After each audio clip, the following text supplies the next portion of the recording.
The purpose of this how-to is to learn object-oriented programming with Ruby. This is the how-to here, URL, my how-to site 903. I will post it in the show notes so that you can follow along. It will be the instructions that I will be working through as we go through this video. This is the video that we're in, and I will post it here when it's finished. The finished code is here in this repository, so if there's something that doesn't work, you can check it there, or if you don't want to type so much, you can copy and paste from that repository. I assume you're either new to Ruby or new to object-oriented programming, or both, and that you have some coding experience in some language. If not, AI is your friend these days. And I assume you have Ruby installed on your computer, regardless of your operating system. I've installed it on Ubuntu, Windows, and Mac, and these instructions work just fine. Why use Ruby to learn object-oriented programming? There are many languages to learn object-oriented programming, or many languages that support object-oriented programming. Ruby supports most of the features, most of the basic features. Compared to other languages like JavaScript, it's kind of weak in its support. Without TypeScript, let's say, Rust and Go, for instance, don't really go the object-oriented route. They're doing something different in some languages. Let's say like, I don't know, C and Bash, they don't have any object-oriented support at all. In Ruby, famously, everything is an object, integers, strings, so it just has a nice feel. Basically, you're creating objects that are much like the standard objects in the language, so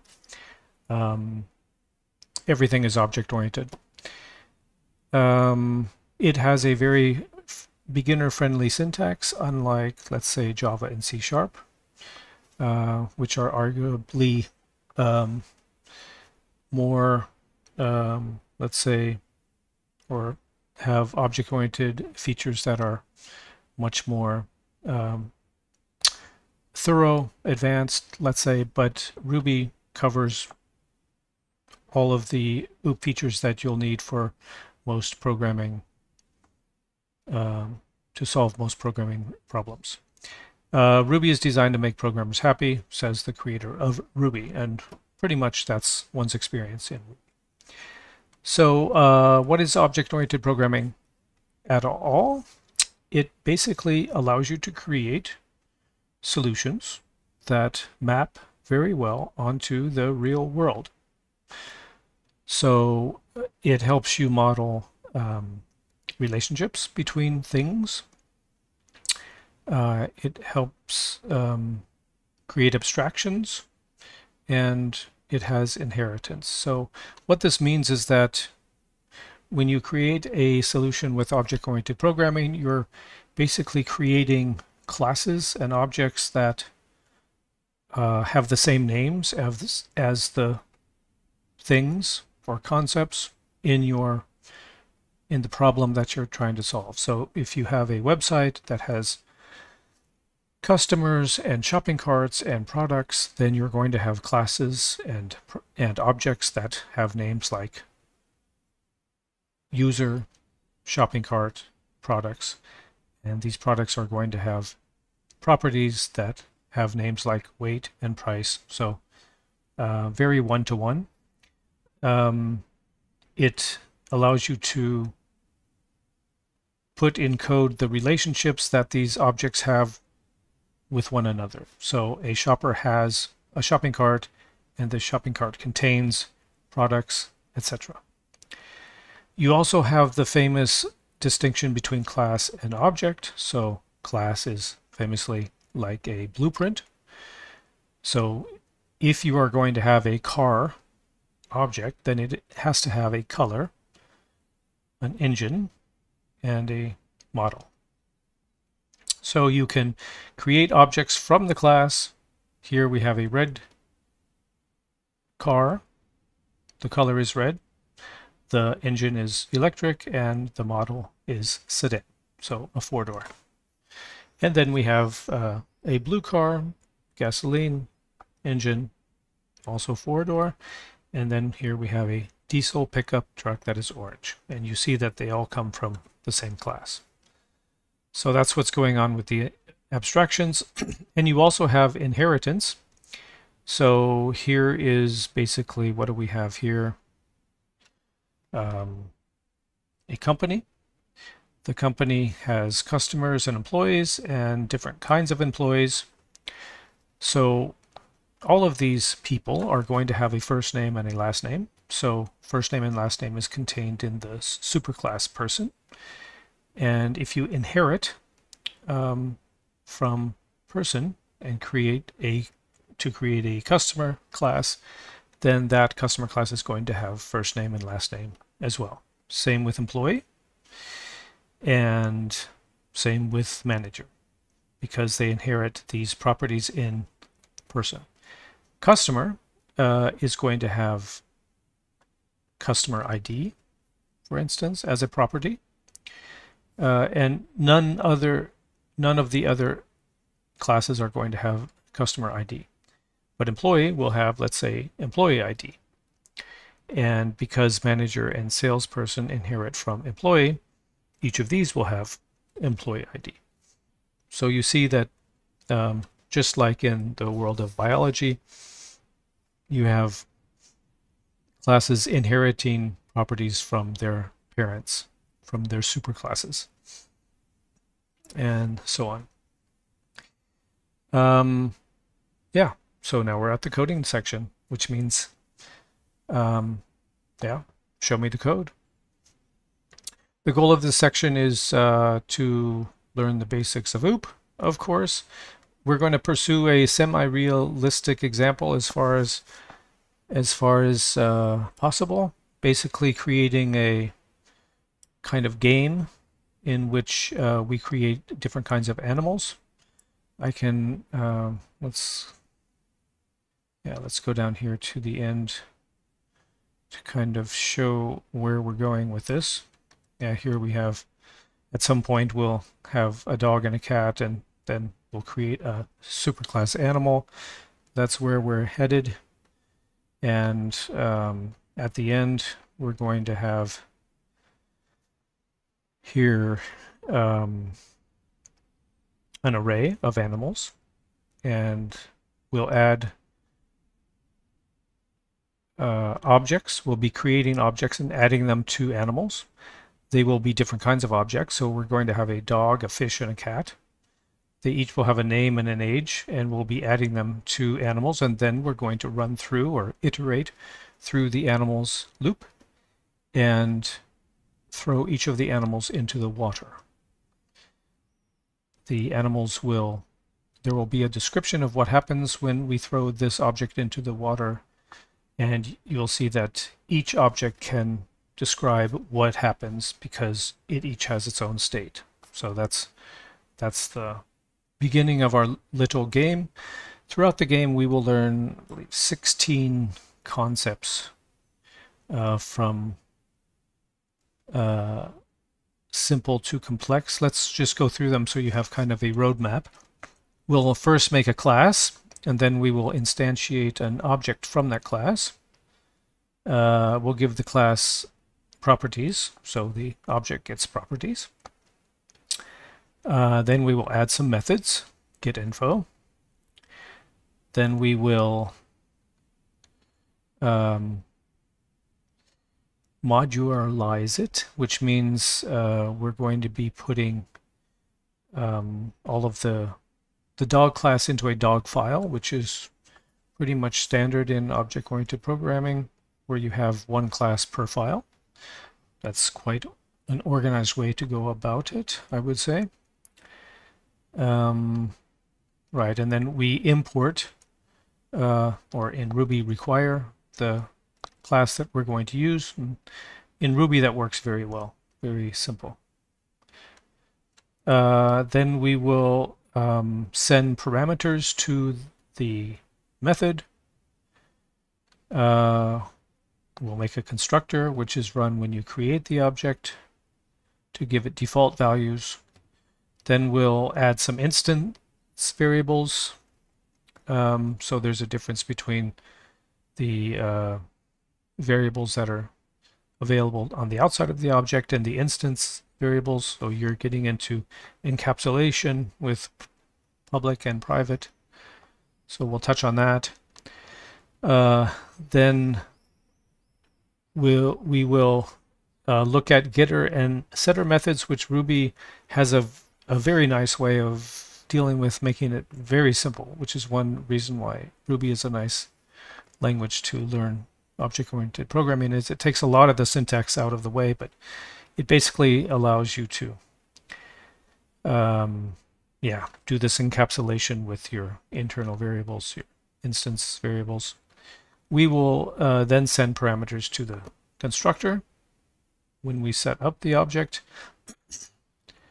There's an options hash pattern that I want to talk about where you send an array to the constructor. We'll get to that. Then we will do inheritance.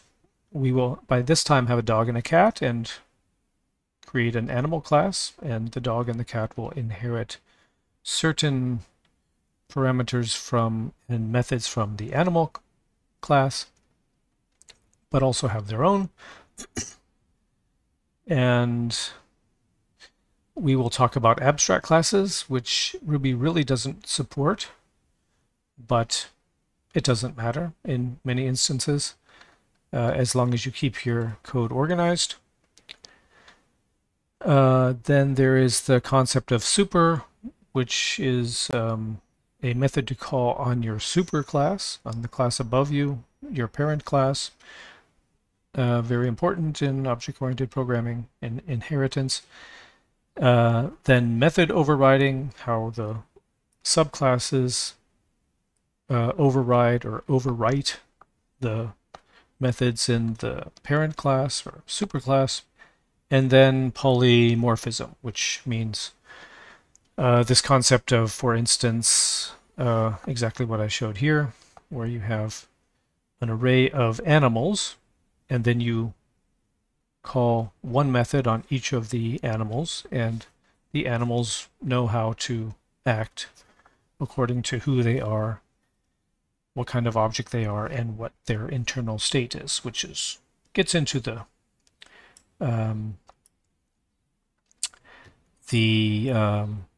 main concepts of object-oriented programming. After that, we're going to keep going because I want to, first of all, make it clear that these basics are just the basics. There's a lot more to OOP. After you learn the basics, I'll cover some concepts that we didn't cover in the first part. There's also class variables, for instance, class or static methods used quite often. Access modifiers. This is the whole concept of public, private, and protected. Interfaces, which Ruby doesn't have, but can still use. It's just not enforced in code. Reflection, quite powerful. Then we'll look at different languages and how they support object-oriented programming. With basically what you'll see is that different languages have very similar concepts. That object-oriented programming is a paradigm of organizing code that is used in many languages. But each of the languages has their own syntax. So it's just interesting to look at how Ruby does this example, and then I have the same example in Java, and we'll see how it's different.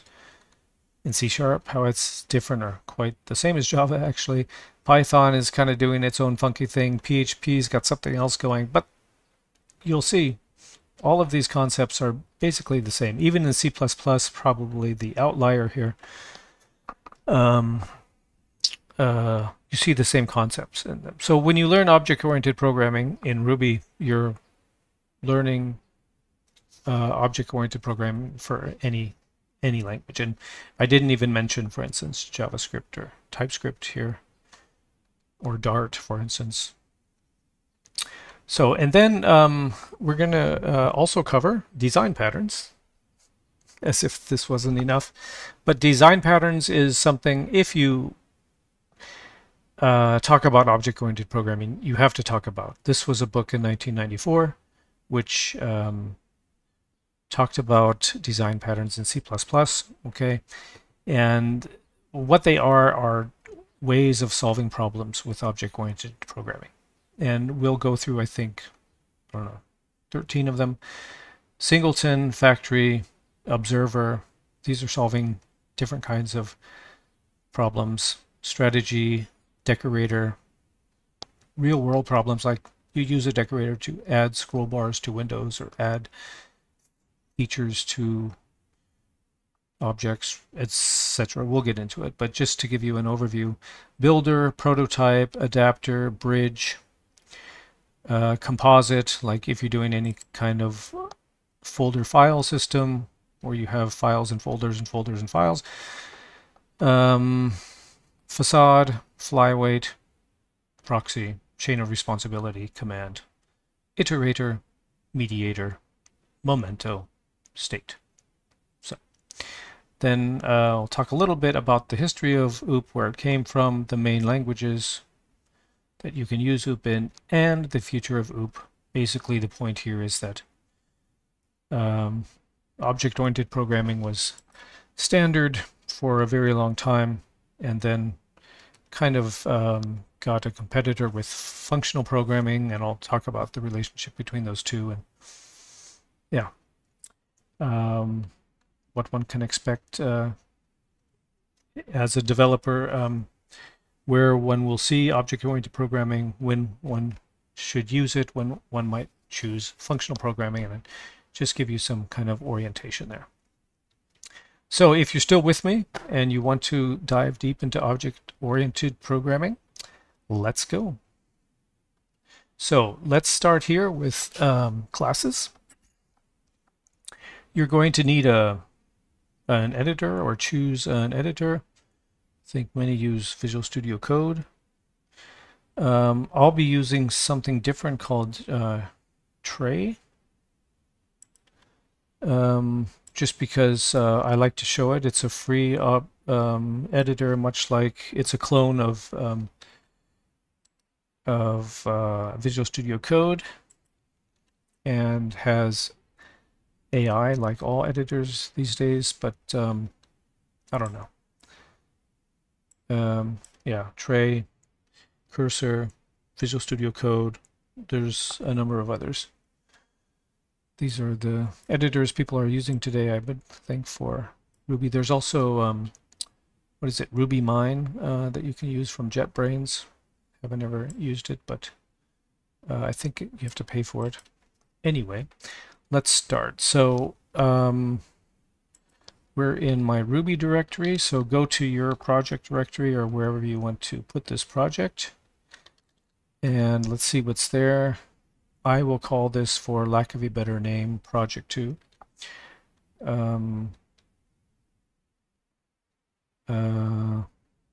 Yeah, just create the directory. That's right. We don't have anything else to do here. We're not setting up a website or anything with Vite, or just making a directory. Exactly. So you have a directory, and then if you're using Visual Studio Code, type code, or I'm going to use Tray. I think that's how you spell it. And then open it on up. So you have an editor with a directory as its base area, and we'll be ready to go. So what do we have here? Nothing.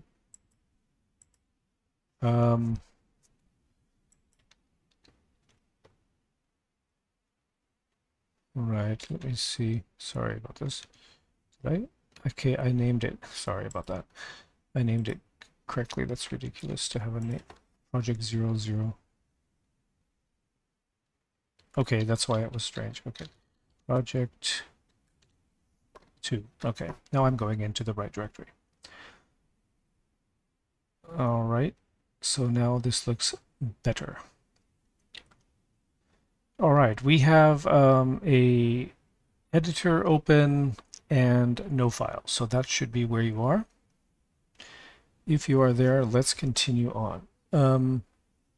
We won't be using the AI really at the moment. We know more or less of what we're going to do, but Trey, I think most of the other editors as well, has some very nice, quite spooky AI code completion, so it'll be helping us with its AI anyway. So what are we to do? The first thing that we want to do here is learn about classes. So we're going to make a class. Yeah, it'll be a dog class, and basically a class is simply create a class that has a name, and in classic Ruby you have an end, and that's it. It'll be a class. So quite simple. We'll put this all into main RB. So maybe we can put this on the left side, and I have enough room here. That should work. So let's make an main RB file, main RB, and then here let's make a class, dog, end. There we go. Nothing else to do. Automatic Ruby, yeah. So we've completed the first part. We have a class. Ruby is wonderful in its reduced syntax. So now what we want to do is create a dog from this dog class. So the way you do that is simply in classic simple Ruby style, dog equals dog new. So now we have a dog, and yeah, let's puts the dog out to the terminal here. So what do you think will be displayed? I think it will be some kind of cryptic representation of this object, because it's an object saved in the memory somewhere. So let's just find out here. So Ruby, let me switch my keyboard to English so I can type. So Ruby main RB, and we have method dog for main. What's dog? Dog new.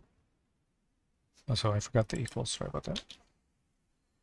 So let's do it again. And we see that it shows, yeah, the object dog. Okay, that's interesting that we have a dog that has some kind of ID on it and stuff, but we need to move on and add some properties so that we can use our code the way we want. But what we see is we have a class and we have an object. The class is dog with the capital D, and the object is a dog with a lowercase d. All right, properties. So what is a property? A construct that provides controlled access to the internal state of the object. Sounds complicated, but basically what it is simply a name, for instance. So the dog is going to have a name. So the way we do this is in Ruby is different than in other loop languages. It has a very nice problem with this AI IntelliSense is sometimes too eager to help. What we want to do is type simply attribute assessor name. And what this means is that we will be able to, for each object, give it a name and get the name from the object. That's what you need to know at this point. It's very nice syntax, makes things very simple to use. Or what I'm saying is, it makes it very easy to just create a couple objects with a couple properties. The information is available from outside the object. So we've said name. And now what we can do with that is to give the dog a name. So let's go down here and say dog name equals Fido. It's already asking me for that, but it did way too much. Thank you very much. So dog name equals Fido. Super. So now let's run that again. Run. Of course, it is just printing the object because we told it to print the object, but if we say print the dog name that we just defined, then it prints Fido. And so you can list as many properties as you want here. So let's say we want to also track dog's age, comma, age. And now we can say that our dog is 3, super, and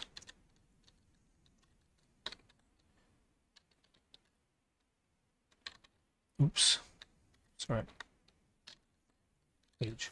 So we puts dog name and puts dog age. And we see that it prints out the name and the age. So we can now create objects that have any kind of, that track any kind of information. And what this special keyword does here is enable us to change these properties from the outside. This has to do with encapsulation later, where sometimes you want to be able to have the object be able to change its properties only from the inside. They shouldn't be changed from the outside. But we'll look into that later. Right now, this just means that they're all public, all of these attributes. So I hope that worked for you. We'll move on to methods here.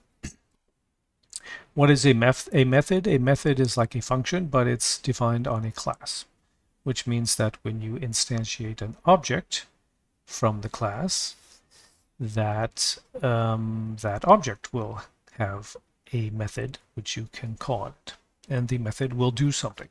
We're going to make a method called getInfo. And what will the method getInfo do?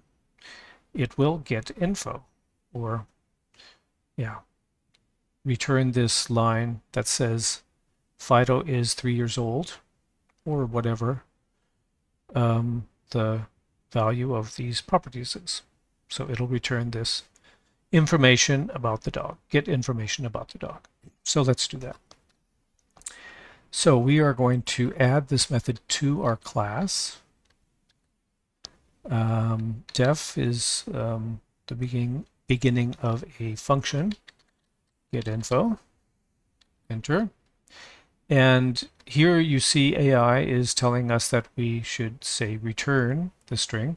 A very kind of funky characteristic of Ruby is that you don't even need return. That's, I think, unique to Ruby. But I like it. It keeps things minimal. So let's use it.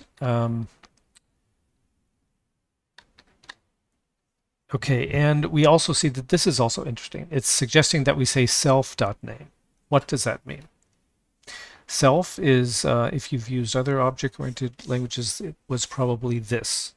I think some other languages use self as well, but it just means this object.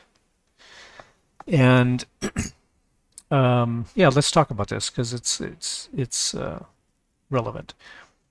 Name, self-name, is referring to the internal instance variable, which we're going to get to here. I think it's the next one. Isn't it? No, it's not the next one, but we're going to get to it. That's the instance variable, the value of name inside the object.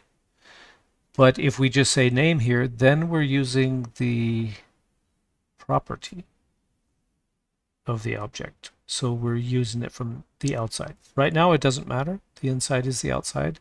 That's what this attribute assessor does. Yeah. So we'll do both of these just so. In fact, let me just accept what AI is telling me to do here, and we will end it up there, and we will see that this will work. I hope. We'll see. Yeah, so after we print out the name and the age, let's also, oops, puts dog get info. And now it's created a student for me. Come on. Not so fast, not so fast. So, yeah. So we're going to put dog name, dog age, and then dog info. So we should have Fido 3, and then this sentence with the variables inserted. Let's see. And lo and behold, that is exactly what we get. So this self.name is the internal value. We can also do it as I wrote here in the how to. Take these out, and now it will be getting the information from outside the object, from the property, not the instance variable. A nuance at the moment, which just gives us the same information, but we'll see the difference between the two later. We'll have an example of where we want the distinction.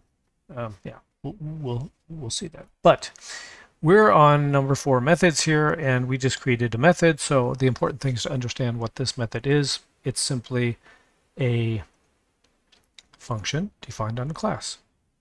It returns some information about the class. Yeah. All right. I hope that worked for you. Actually, we're not done here, I see. Get info. Right. Right. It gets more interesting.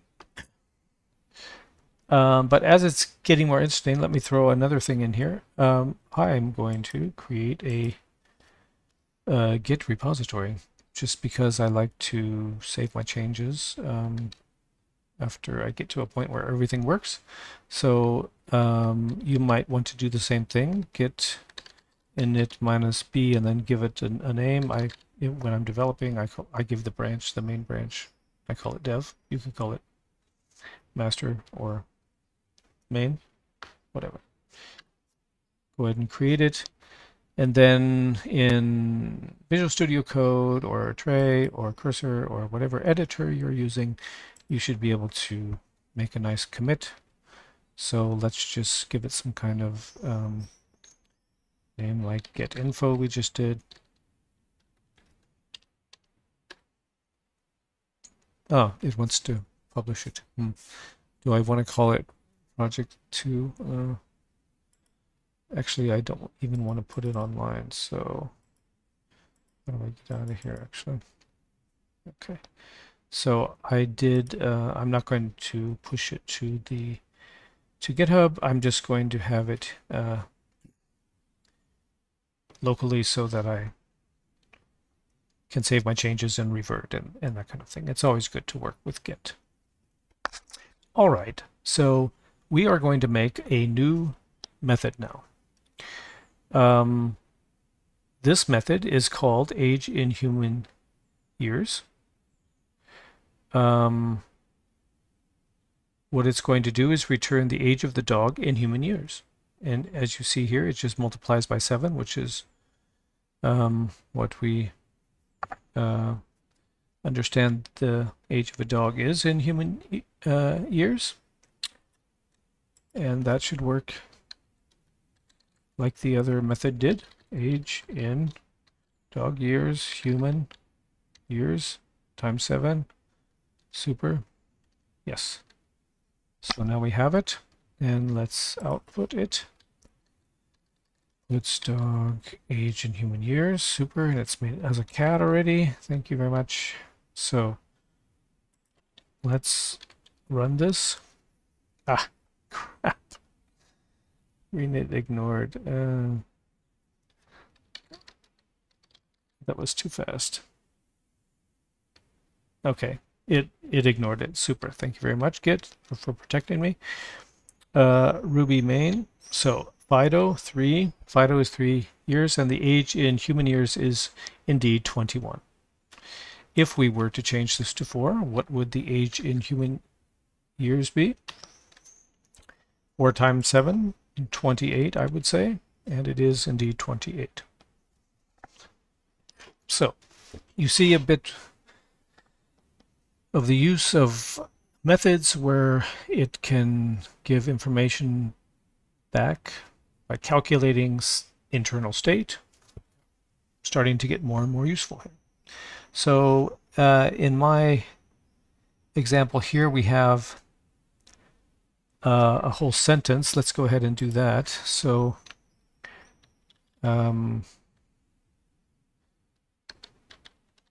we have here dog name, double quotes is needed here. So dog name is, and then dog age in human years. So in human years, yeah. And this should, let me give us some more space here. I think we don't need that much space for this. Could it be? Yeah. Super. And let's run this again. So Fido is 4 years old. Fido is 28 in human years. Perfect. Let's give it another test. If this is 5, then it should be 5 years old, and 5 times 7 is 35. So 5 and 35. Perfect. It's working. Our dog is coming to life. So now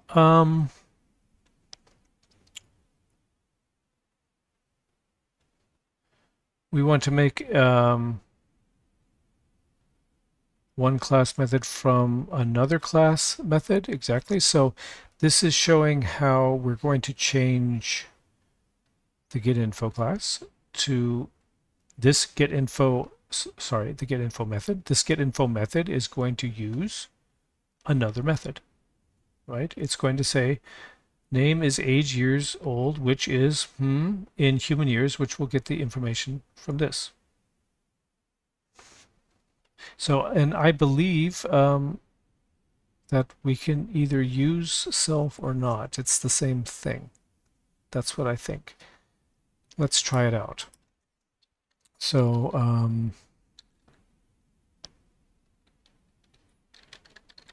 is years old, which is self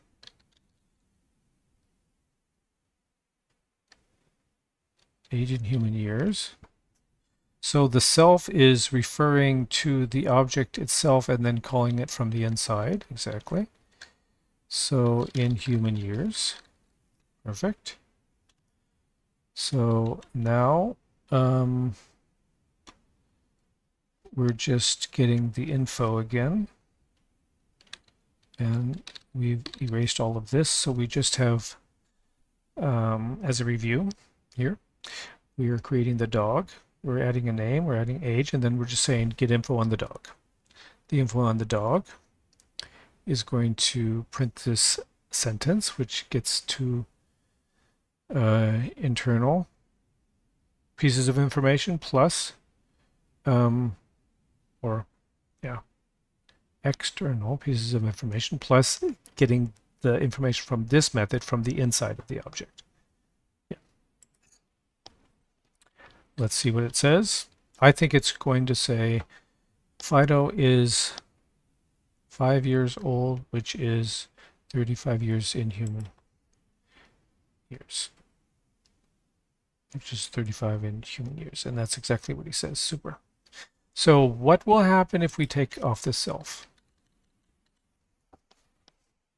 I think it will call that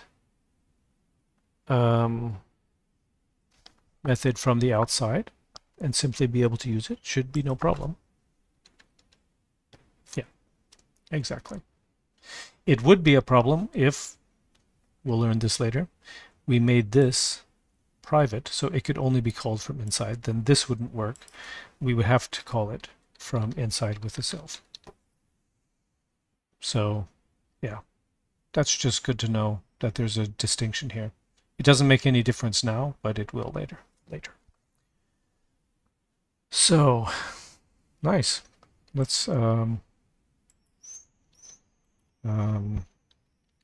age in human years. Thank you very much. Okay.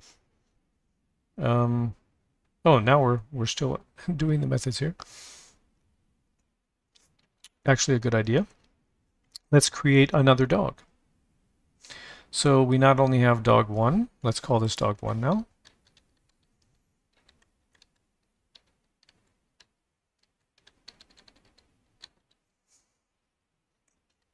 So we'll see if this is still working. And it is 6 years old, 42 in human years. Our dog is getting older.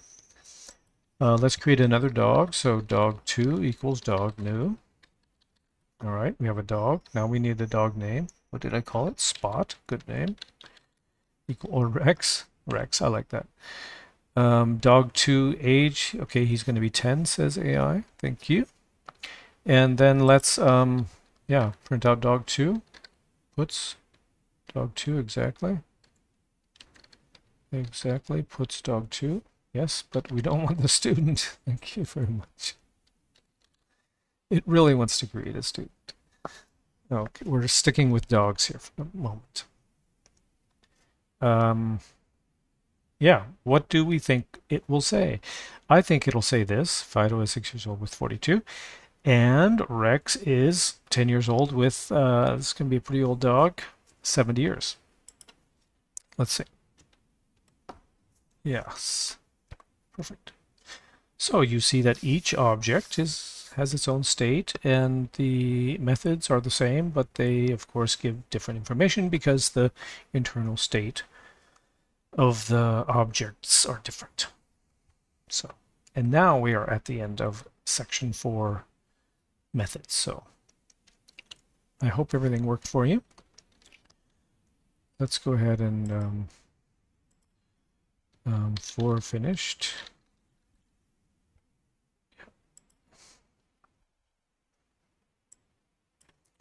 All right, super. Now we're going to do something, or learn something called modularization.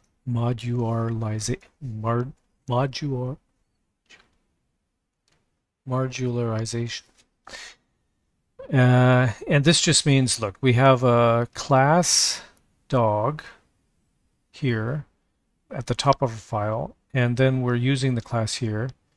That's only going to work for a little bit. If we have a large application with a number of classes and they're all in one file, it's going to be a mess. So we need to start modularizing now. This means to put the dog class into a dog file. And that's simply going to look like this. Typically, you create a folder called classes, where all of your classes go, and you create a file called the name of your class with lowercase for your uppercase dog class. So that will be dog RB. And then we'll just go here and we'll actually, I get kind of nervous that these are spaces. I like them tabs, indentation of tabs. Okay, they're tabs. Okay, so by the way, I did F1. That's a kind of a poor man's way of changing to tabs. One should really have what is it?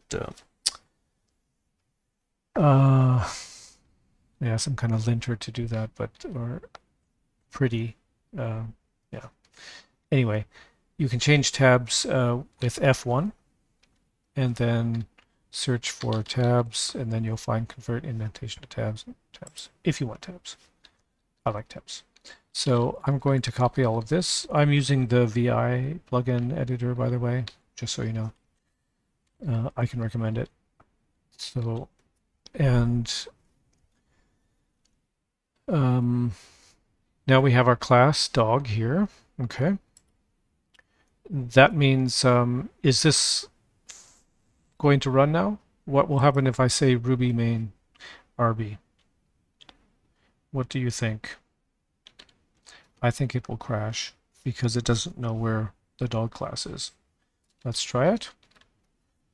Crash. Uninitialized constant dog. It doesn't know where dog is, so we have to tell it.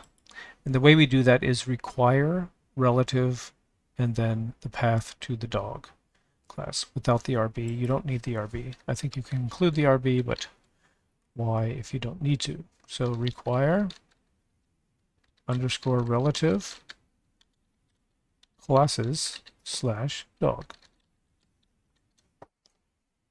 Very simple. Run it again.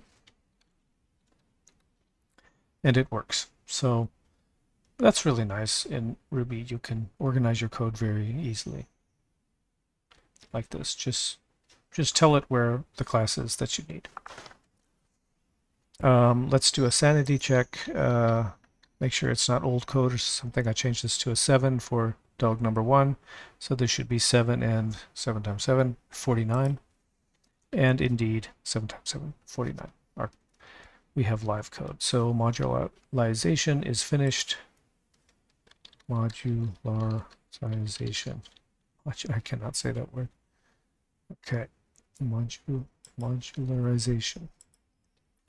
All right, so now we've covered 5 basic concepts of OOP on our way to 16 or 14, I can't remember, but quite a number. And we are on parameters. Parameters is very important. So what are parameters? Parameters are variables listed in a method definition that allow data to be passed into the method, which means what are we going to do here? We're going to make a method called isOlderThan and then a specific age. So we'll be able to find out from the outside after we have an object called dog. We can say, well, is this dog older than 6? Is it younger than 3? Let's say that's important in our game, or let's say we're making a veterinarian software or something. One could realize that it's realistic, but it'll be a good chance to use our send a parameter in a method. So I'm thinking I want to split these two. I hope I have enough space. Split right. Yeah. Oh yeah, that should work for now. So here's our dog class, and here's our main.rb, which uses our dog class. And what we want to do is to create a new method that sends or that accepts a parameter. It's going to be called age, not age in human years, but is older than, and then we accept an age, and it will return, okay, self age. I would say it's better practice to use the self, just because in larger applications you only have certain of these internal or instance variables, as Ruby calls them. You only have certain ones that are available on the outside. And if you use self, you're using them from the inside, so you're always certain that they will be available. So I would say that's a good way to go about it. We could even change this here. Might be arguably a better programming practice. Also here.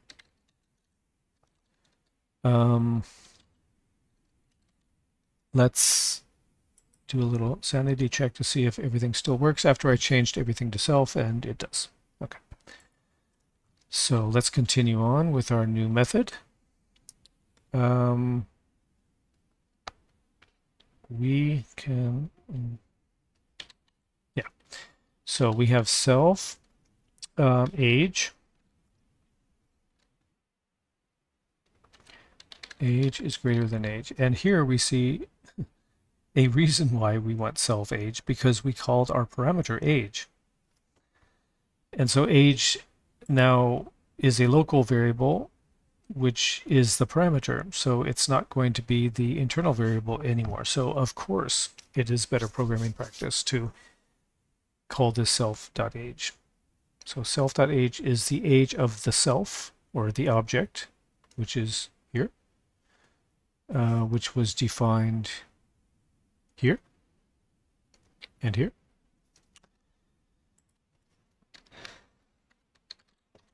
And now we have that method.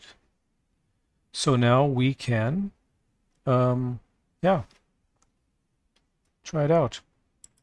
So we know that dog1 is 7. So let's say here, puts dog1 is older than 10. So what are we going to see? We're going to see, I would say, these two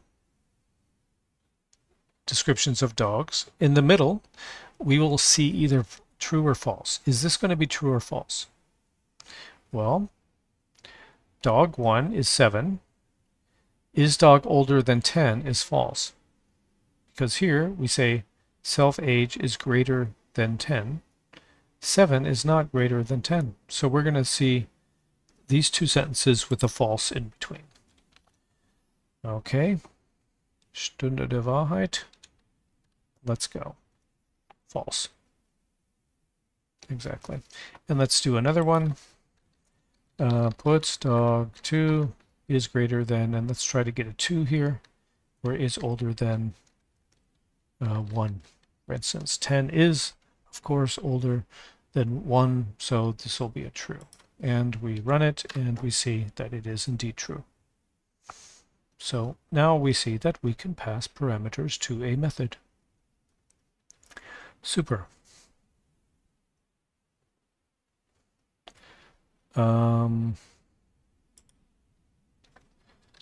Passing age, just something that we can revert back to if we need to.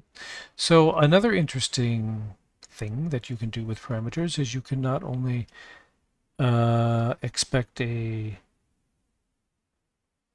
integer or a string parameter, but also a dog parameter, because now dog is a class, just like integer and string is a class in Ruby. So we can accept it as a parameter.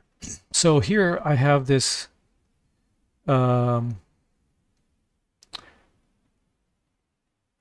method called compare dog, and it accepts a dog. This might be, sorry, this might be kind of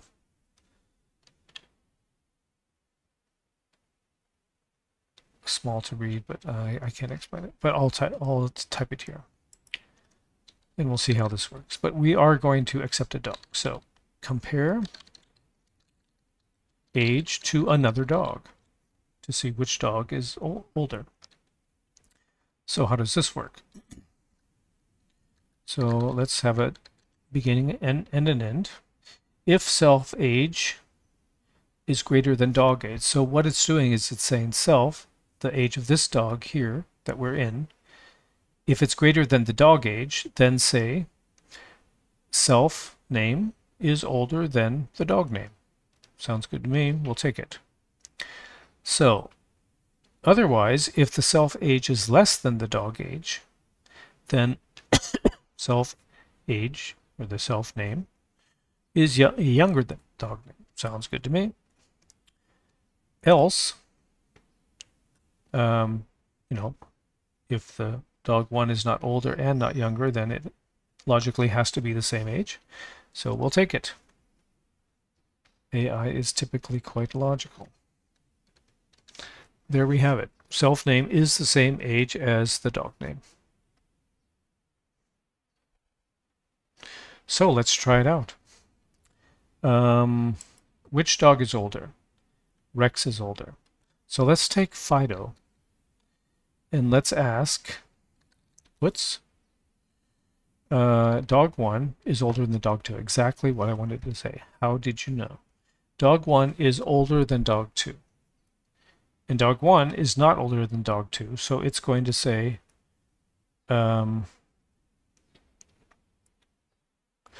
actually, this is wrong. AI is incorrect. Ha, ha. Dog 1, compare age. Compare age to dog 2. Yeah. So compare the age of dog 1 to dog 2. Dog 1 is younger, so it's going to say Fido is younger than Rex. That's what I expect here. Let's see. Fido is younger than Rex.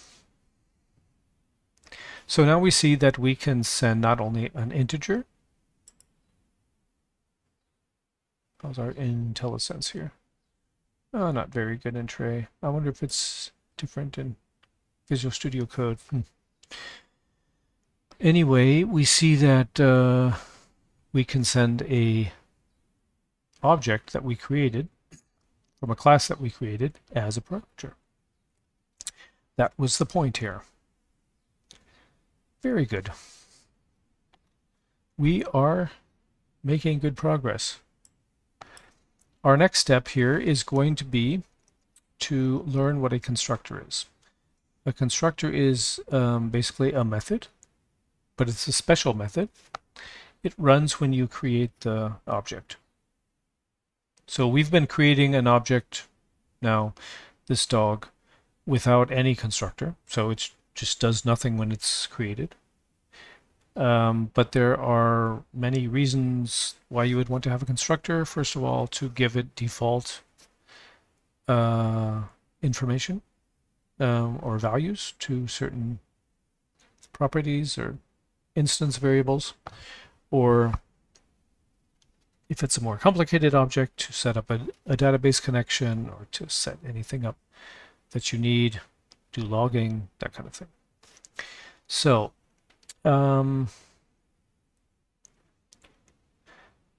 let's find a kind of error in our code so far. And I note this here. Note that if we create a dog and then call getInfo without first defining the name and age, we get an error.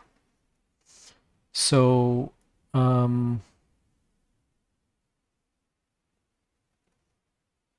yeah, and this got to be a bit much, so we're going to create a main.2. Let's kind of start over. Exactly. So here we have main.2. Let's move it over here. We'll go to main.1. What do we need? We need this thing. So we'll go to main.2 and we'll put it in there. Okay. And so let's start over again. Dog1 equals new dog. Dog new. And what if we puts dog1 get info now? What is self name going to be and self age going to be? Well, they don't have any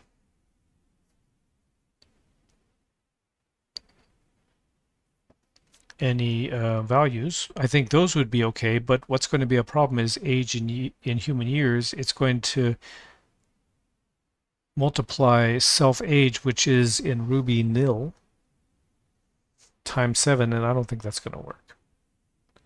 So I think we're going to get an error. Let's check it. Not main, but main2.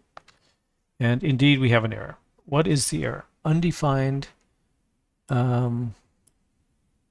multiplication for nil. Yeah, self.age, what it's saying is self.age is nil, and it doesn't know how to multiply nil.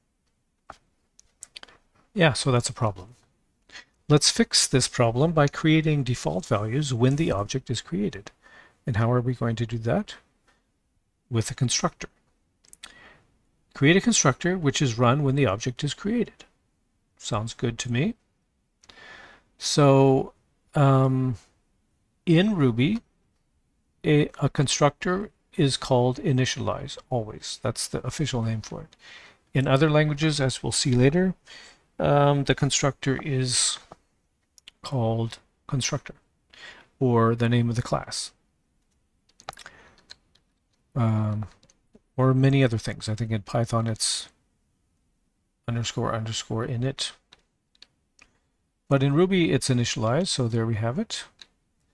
And we're going to say, okay, self dot name is, and then there's no name yet, so we'll call it no name. And self.age is 0. And we don't need all this eager helpfulness from AI. So self name and the age is 0. So now when it checks, or when it does this multiplication, it's going to multiply a real number, 0 times 7. And it won't get an error. It'll just say, I think, no name is 0 years old, which is 0 in human years. So really not meaningful, but at least no error. And we did that through creating a constructor that gives default values to our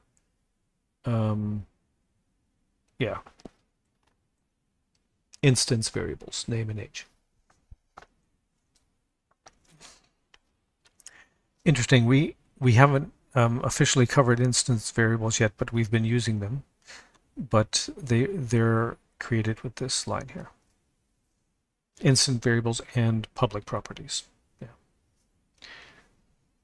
Okay, so we no longer get an error. We get that. Yeah, I think that's. I have another dog in here. Right. Maybe that's actually useful as an exercise. So here we see, yeah, that there are no names, but we can overwrite these names, of course, by saying dog name is Fido, or as in our example here, Max. So now if we run it, it'll say Max is 0 years old, and then if we give Max an age, dog 1, the age is 7, then he will be 7. And so you see the constructor defines the default values, and then we can overwrite those values. All right, and we've gotten to instance variables now, number 8. Very good, very good. Let's make a little commit here. So what did we do? Step 7, we'll just call it that. Okay. All right, instance variables. So what is an instance variable? Officially, it is, these are variables defined within a class that stores internal data and is only accessible from within the class's own methods. And so the kind of tricky thing is here, we've been using them the whole time with attribute accessor, but attribute accessor also creates the properties, which means we can use them from the outside, which is why we can say dog1.name from the outside and define it as Max and that kind of thing. So we've been using them the whole time. It's just we haven't explicitly defined them. So imagine in our game we want to only allow a dog to have a realistic age. Let's say between 1 and 15, right? Because dogs usually don't live that much longer than 15. And let's put a limit on it in our game and say 15. And just for the game, we'll say the dog can't be 2 months old. It has to be 1 in the game. So we want to, when we define the age, when we say dog1.age equals 7, we want to do a check there. And if someone tries to say dog1.age is 16, it won't allow it. So you have to wonder, how are we going to do that? Where are we going to put the logic? Where are we going to say, if age, if this number that you're sending to age is higher or lower than a certain number, then don't allow it? Well, the answer is in a setter method. Which begs the question, what is a setter method? And that's something else that this,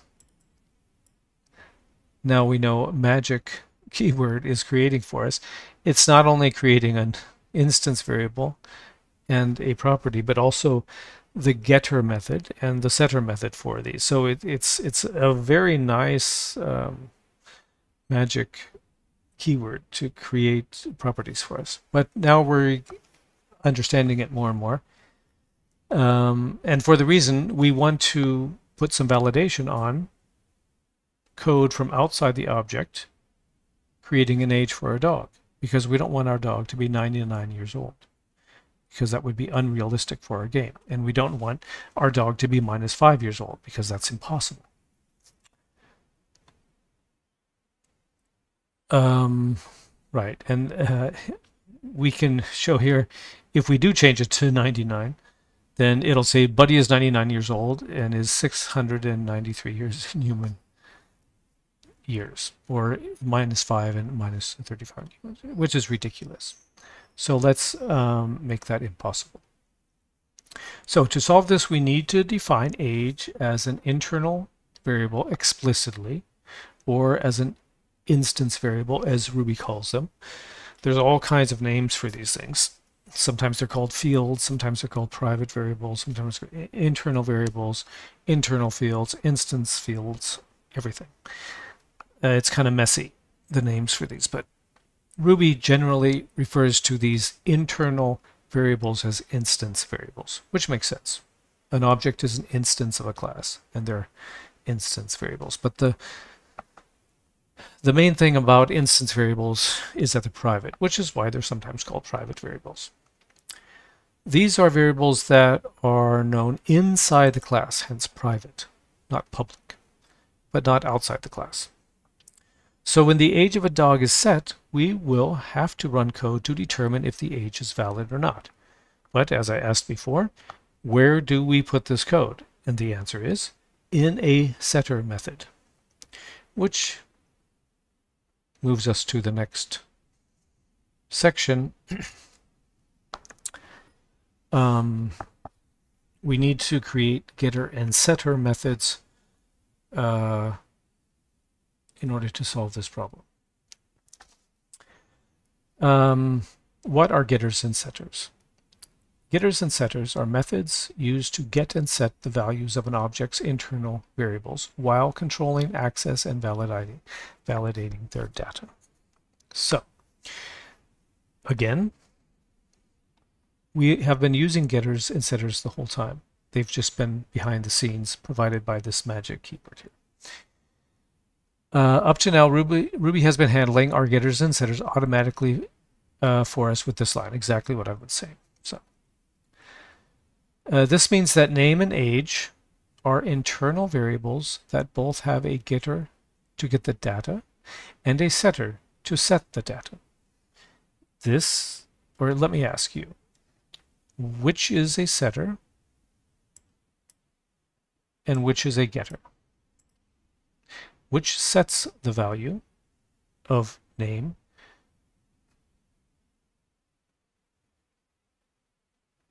well, okay, the answer is these are setters. This is a setter. It's setting the name to max. This is a setter. It's setting the age to 7. Where is an example of a getter?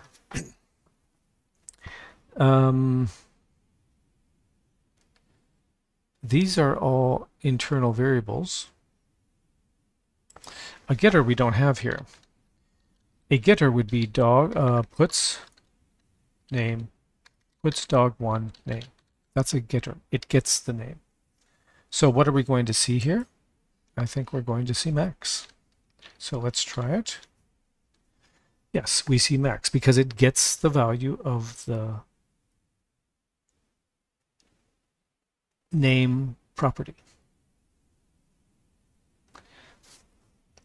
Yeah, and here it sets the value. Make this explicit setter. God, that's exactly okay. And this is a getter. This is also a setter. And this would be a what? What is this? Well, AI says it's a getter, and AI is right in this case, because it gets the value of age from inside the object, from the instance variable. Yeah. Now, these are distinctions one has to learn. So here are examples of how we have been using these hidden getters and setters so far in our code. Yeah, I show here, and sorry, this is probably way too small, but I somehow can't really, it's a graphic, so I can't expand it, I don't think. But you have the how-to, so you can look on the how-to here. Yeah, basically I showed the same thing here, where the getters are and where the setters are. This self-age, I say that this self-age is a getter, but this is actually not a getter. Why not? Because this is simply accessing the internal variable.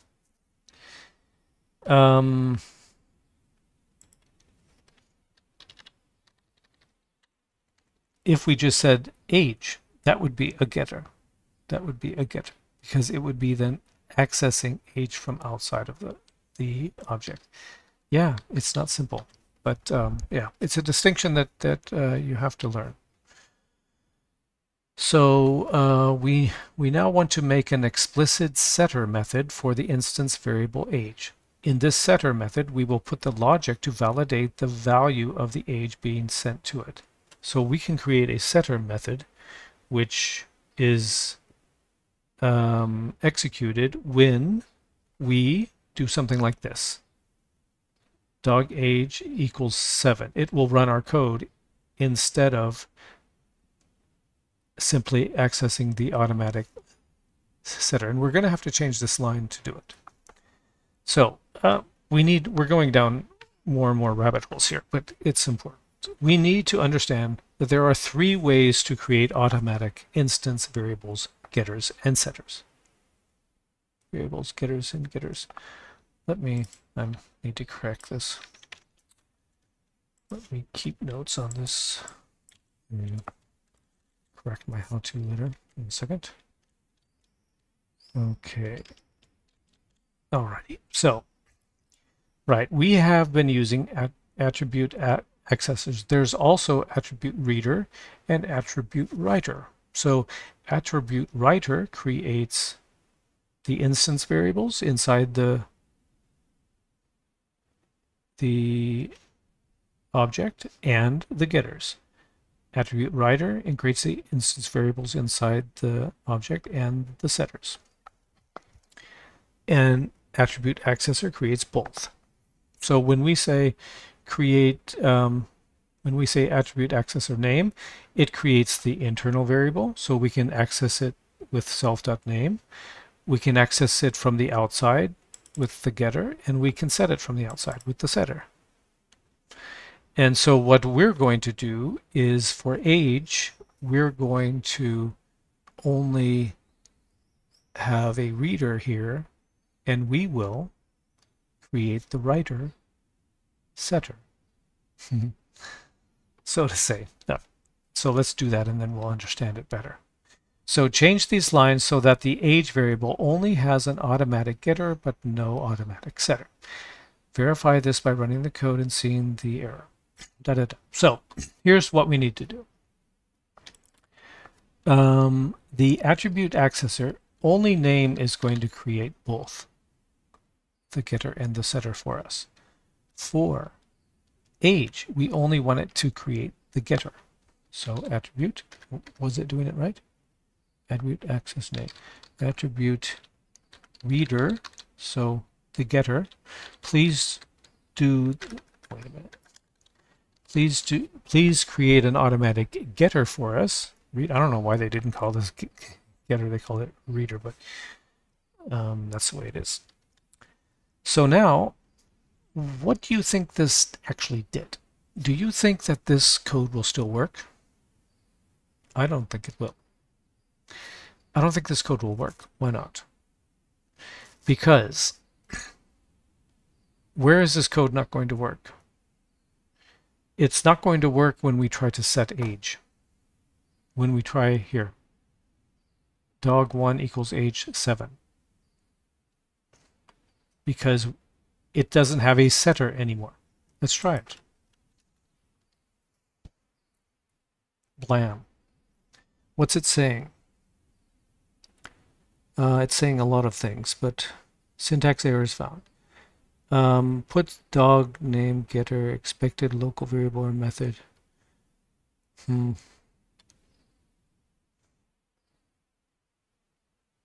Syntax error is found. Sorry. I'm in some other language. This is another problem. Okay. A comment isn't a, in Ruby, it's not 2 slashes as in most other languages, but a pound. Sorry about that. So let's start over. So back to the code, and here we have a much more sane error message. So it's saying undefined method age for instance of dog. It can't set it anymore because it's not automatically creating the setter here. Well, let's make sure that that's the case. Let's not do that. I'll run it again and I would expect it to work now. But it doesn't. Because why? Because in the initialize, it's setting. It's using the setter. That is actually using the setter. Isn't that interesting? Self.age is using the setter.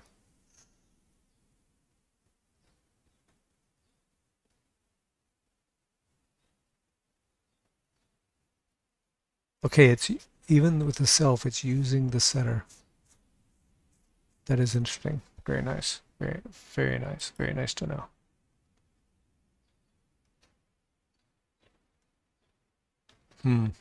Okay, so let's comment that out, run it again, and it should work now. Self age times 7. Okay, but it's not working now because this isn't set. It's because it's a nil right now. Okay, all right. That's interesting. Okay, very interesting. But we're going to solve all of this in another way anyway, and that is to create a setter ourselves. And let's do the first step first, and that is just to create a simple setter for age. And that's going to look just like this. We'll put it above the initialize, which is typical. So age equals age. So this is a kind of funky syntax. For a setter, you just have to accept that that's the way it is. It's like a method, but it has the equals in it, which makes it the setter. And then we say age equals age. And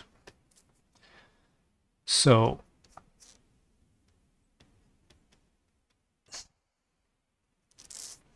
Yeah, this is the instance variable. Look at that. Look at that. Let me back up one quick if you're still with me here. Let's uncomment that out. We have no setter. This code will not work. Okay. Uncomment that. It will still not work because of this here, self-age. Let's change this to at.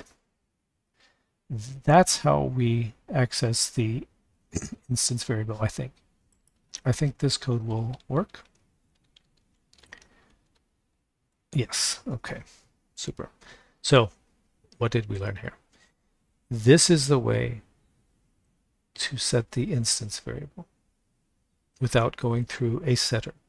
And that's important in object-oriented programming. To know how to access the internal instance variables directly from inside the class. In Ruby, it's at and the name of the instance variable. Otherwise, even if you use self dot, you're going from outside the object, which uses the setter.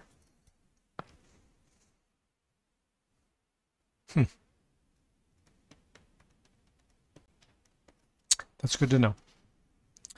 Let's leave that here. Because that makes the most sense. Or does it? Yes, it does. Because that's what we want to do when we create the object. We want to set the age to 0 regardless, and we don't want to have any validation on it. We want to be able to set it to 0. Because what we're saying, we're going to have validation, which says it should be between 1 and 15, but that's only for after the object is created, when it's being set from the outside. When it's being set from the inside, then you know that you're inside the object, you know what you're doing, you can set it to 0 from the beginning. But from the outside, you shouldn't be able to set it to 0. That's the point. Very nice. So this is the instance variable being set to 0 when the object is created. We're going to put this back on so that we're using the setter from the outside. And we're creating a setter now. And this simply does exactly what Accessor was doing for us automatically before. Now our code will work the same as it did. When we run it, it will be able to set our age. Max is 7 years old. Exactly. This setter works. Which means we now have code where we can put in validation to make sure that from outside, the age is never set to an invalid age. It has to be between 1 and 15. So let's do that. Let's also make a commit here. Setter, basic setter created. All right. Yeah, and that means we need to add some logic to this setter. And the logic that we're going to add is when it's being set. That means when we say dog1.age equals 7, then we say if age is greater or equal to 1 and age is less than or equal to 15, then everything okay.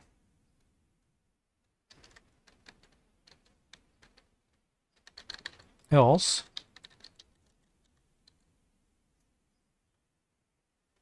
puts, invalid age, or let's be more explicit, age must be between 1 and 15 exactly. Thank you very much.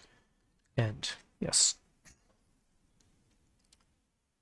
And there we have it.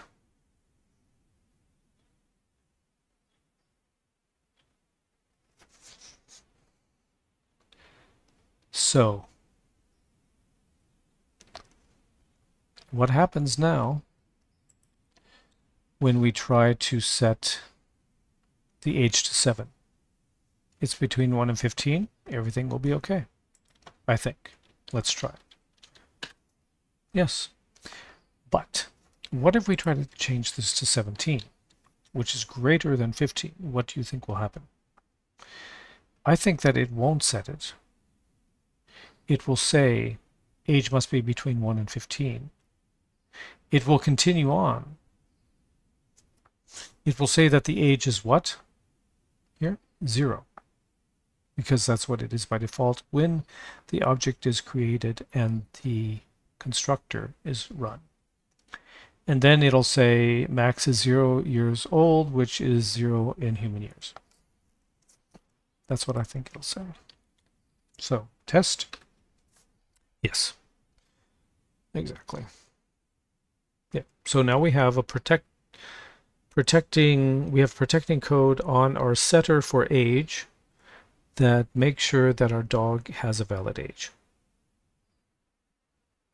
So, and to do that, we learn quite a number of things. Yeah, but I hope this concept of public and private abstraction layers is becoming clearer, because that's very important in object-oriented programming. That you have an internal scope of the object object takes care of its own business, and there's certain things that outside code can change from the outside, but not everything. And that's the concept of encapsulation. You have encapsulated logic, encapsulated data, and only what you want to be accessible from the outside is accessible from the outside. Yeah. Very good. Very good. I hope it's working for you up to this point. Let me do a little commit. So that was step 9. All right. Let's move on to constructor parameters. Right, this is going to be where we send in, right now we can only create a dog just by saying create new dog, but we will be able to create a dog giving it default values from the outside, because initialize is a method like any other method. It's just that it's a special method that is run automatically when the object is created. So that's what we'll do next. I'm going to take a little break. I'll be right back. See you then. Alrighty. So constructor parameters. Yeah, constructor parameters are parameters that are sent to the constructor, of course, when the object is initialized. So just like any method, the constructor can accept here parameters. Let's alter our dog constructor so it accepts the name and age, so we don't have to set them in an extra step. Notice we also define the instance variable as 0 as a default to avoid an error if an invalid date is sent if an invalid age is sent. Sorry, one sec. If an invalid age is sent when creating the object.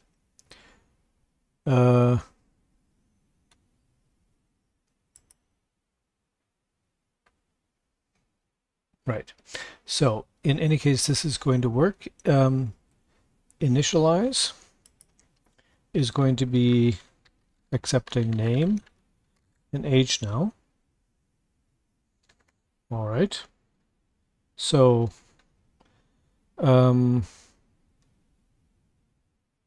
self name equals name.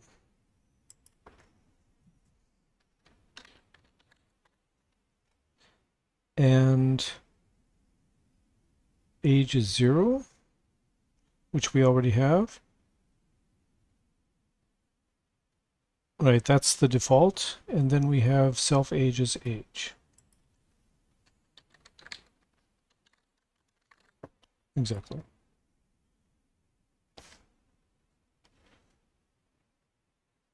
So what can we do there? Right, this would be a good time to get a new file here to start over. Let's keep these there. So let's create this new file called main3rb.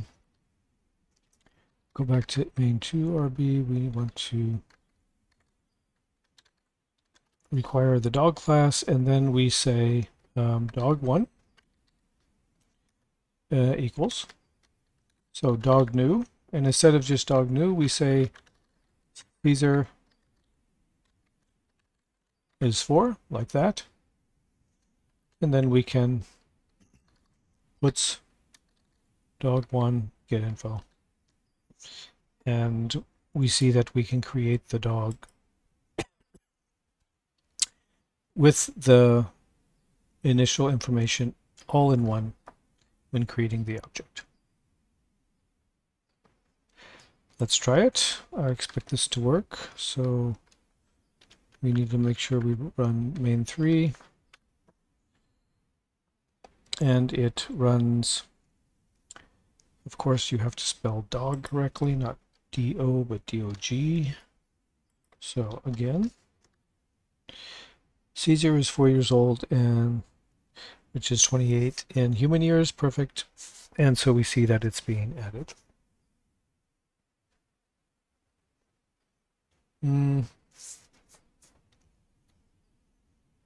Right.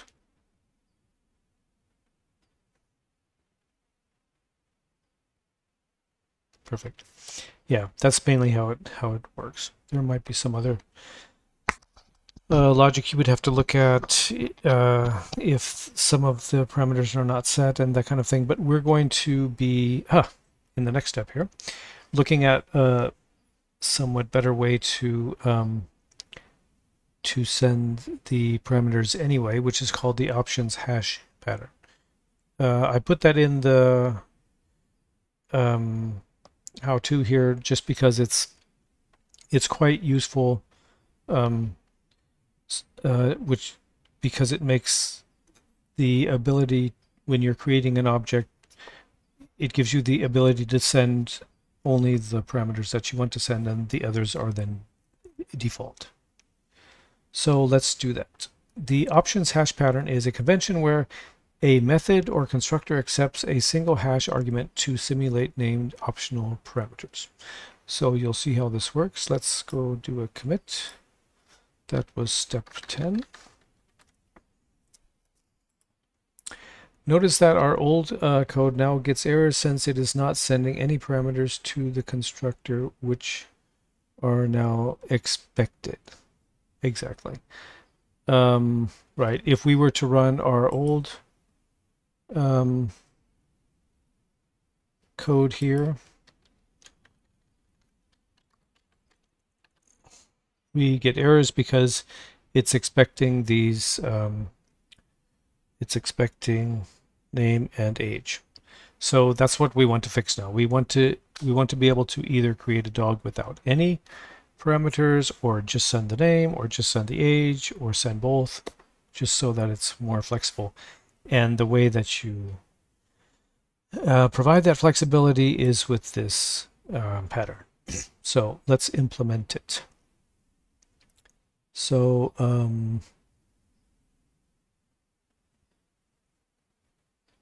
yeah, that shows the error. Okay, we can fix this by making all parameters optional and otherwise have defaults set. This is called the options hash pattern. Here's our code with the pattern implemented. Note that this now works with all the combinations of parameters sent. Yeah, and so we'll now work for our previous code. This is a common pattern. Exactly.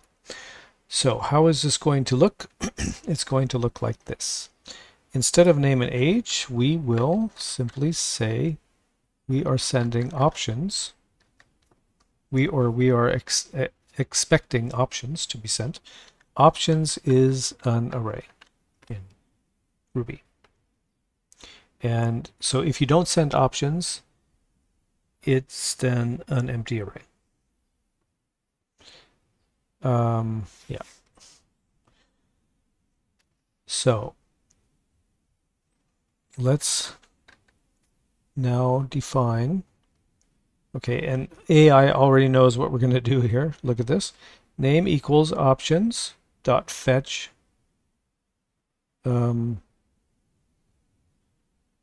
it's looking for name in options. If it doesn't find it, then it gives the value of unknown. Otherwise, it assigns name to what it finds in the array that was sent, which means you have to send this array with named variables, but we'll see that. So name equals options fetch the name symbol. That's how the arrays work. And then here, let's put in what we had before, no name. There we go. So that's the name. Because if you send a name in this array, then it will be assigned to name. If you don't send a name, then no name will be assigned. Perfect. The same for age. So age, and I have self age in the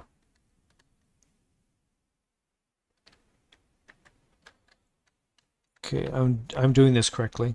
Now, at name is an instance variable. At age is an instance variable. So we're accessing it from inside, not going through the setter. By name, it wouldn't matter, but yeah. Options fetch symbol age, and if no age is sent, then make it 0. So those two lines are everything we need, because at that point name and age are set, either the name and age that were sent or their default values. Okay.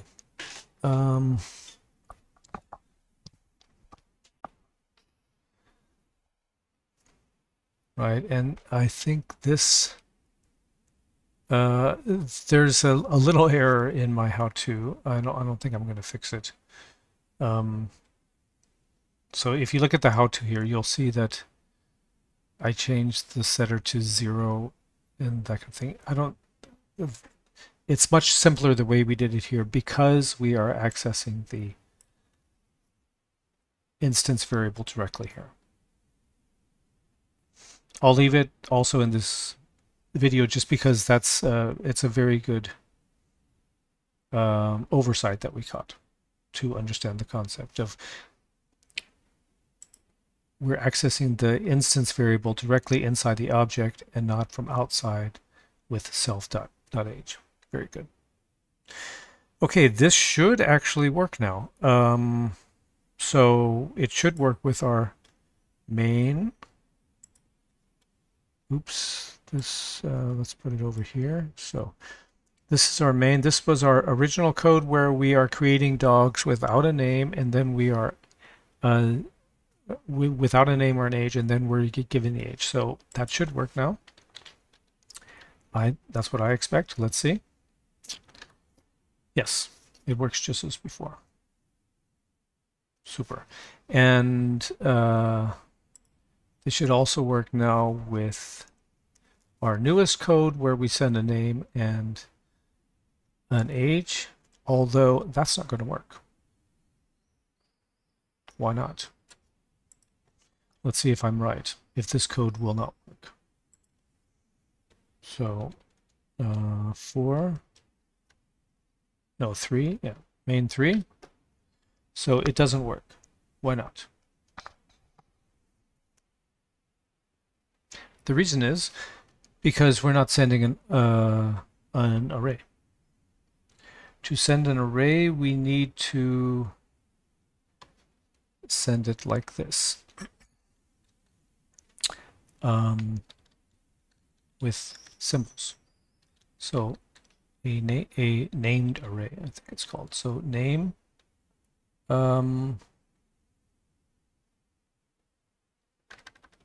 name, that's how Ruby does it. Name, spotty, age, 4. Yeah. Let's see if that works. I expect this to work. Caesar is 4 years old. Perfect. Okay, this also means that we can only send, we can also, let's just copy this. I need some more room here. Yeah, that should work. So let's copy this. So dog2, name is, what's another name? Tuffy, with no age. So what do you think will happen there? Now we will have, I expect it to say Tuffy is 0 years old. So let's see. Indeed, Tuffy is 0 years old because we sent the name but not the age. So now let's send an age but not the name. So let's do a dog3. I'll just retype this here. Dog3 equals dog. Yeah, exactly. Thank you very much. So we're creating a dog that is 10 years old, but it doesn't have a name yet. So let's put that dog3 info. Very good. And so what do we expect here? I would say it'll say no name is 10 years old.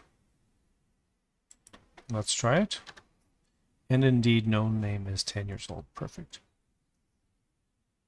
And just for, we already saw that this works in main. If we create dog4 with absolutely nothing sent in the array and puts the dog4 without the dog5, thank you. What do you think will happen there? I think it'll say no name is 0 years old. Let's see. Yes, no name is 0 years old. So we see here that with our options hash pattern, it gets much easier to create objects. You're much more flexible. You can send whatever information you happen to have. If you don't have all the information at that point, you don't have to send it, because in the constructor, each instance variable will be defined with the information that you send. If you don't send it, it'll be defined with the default value.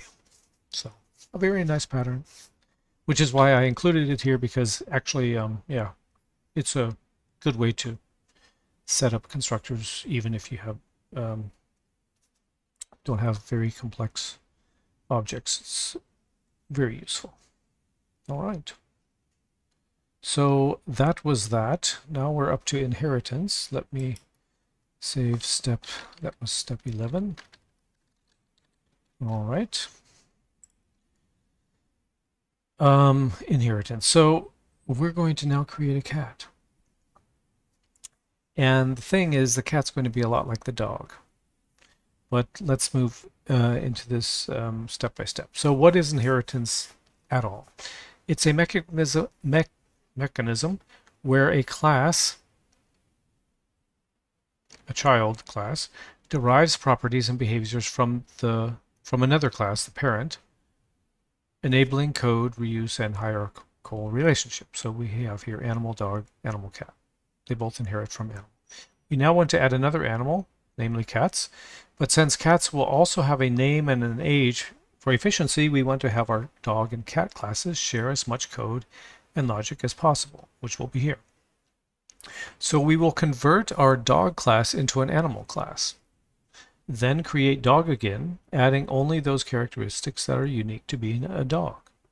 And we will create a cat class, adding only those characteristics that are unique to being a cat. But the cat and dog will will share everything else inside the animal class, namely all of this code for age and name, because cats have ages, cats have names. So here I converted our dog RB class to animal RB, basically just changing all of the instances of dog to animal. So there we have it. Let's go ahead and do that. So here I am in dog. How should we do this best? Close all. Yeah, let's just... Now we have dog here. So I'm going to call this animal.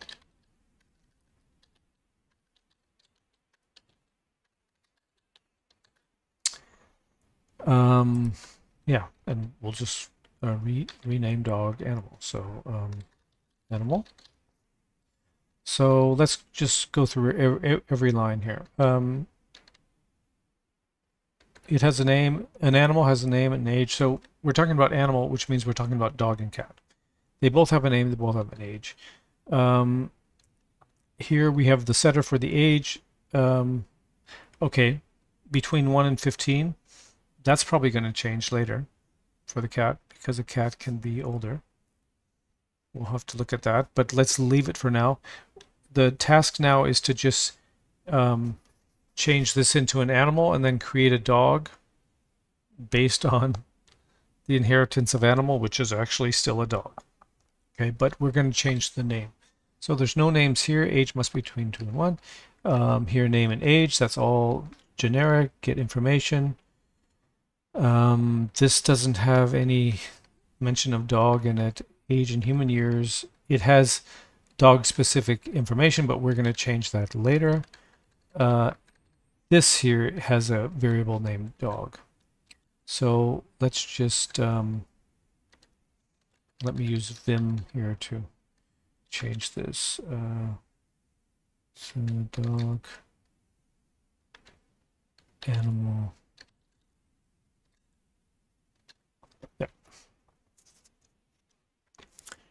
Yeah, so it's all animal now. So it's all animal super. All right. So now that we are doing something different, let's create a new file. New file main 4RB. These aren't going to be the same as in my same numbers as in the repository, but it doesn't matter. So, yeah, what are we going to do now? What we can do now is instantiate an animal, right? Just to show that it'll work the same, which is kind of strange, right? Because animal is actually not like if we have a application that is for a veterinarian, or it's a game to play with animals, you're either going to have a dog or you're going to have a cat, but you're not going to have an animal, right? That would be kind of odd to have an animal that's not anything. And that is, by the way, what is an abstract class, which Ruby doesn't have. But that's what this animal is. It's an abstract class is a class that is only used to be inherited from, but is never meant to be instantiated. Ruby doesn't have abstract classes. You can make them and not use them, and then that's just fine. But for instance, C# and Java, I believe, in those languages you can specify the abstract class as being abstract, and then you can't instantiate it. You'll get an error in code if you try. In Ruby, you can't. So it's just a little bit more lenient, let's say. So let's go ahead and, for the sake of understanding this, create an animal from the animal class. Let's go ahead and require relative. Require relative in classes animal. So now we have access to this class. That's necessary. Okay. and then we will say new, and we're going to give this animal a name. We'll call it Beast because it's not anything. And let's say it's a 2-year-old beast. So let's put the info on this animal after the screen.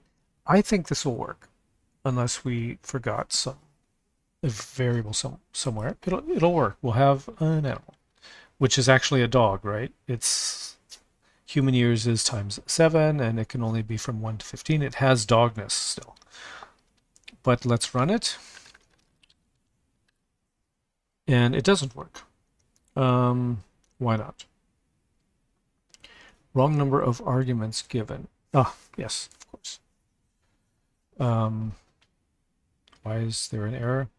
Because I sent a string and a number, and I should be sending an array. So I should be sending an array like this, and this array should be a named array. So we have name is beast, and here age is 2, and then this is the end of the array, and now that should work. Sorry about that. And here we have beast is 2 years old, which is 14 years in human years. So we see that it's an animal, but it's like kind of still a dog, which means we can now create a dog, which inherits from animal, and the dog will be a dog because the animal is actually still a dog. So let's create a dog. Dog, RB. Excuse me. So definite class dog end. Yeah, dog inherits from animal. Otherwise, it's just nothing. Nothing to add because the animal is already a dog. And that means that we can now create a dog.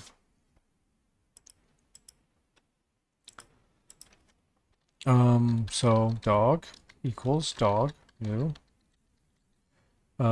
name Max or whatever, age 5 is fine with me. Puts dog.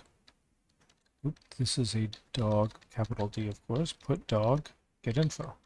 Yeah, and that should also excuse me work just like the animal. So let's see. It doesn't.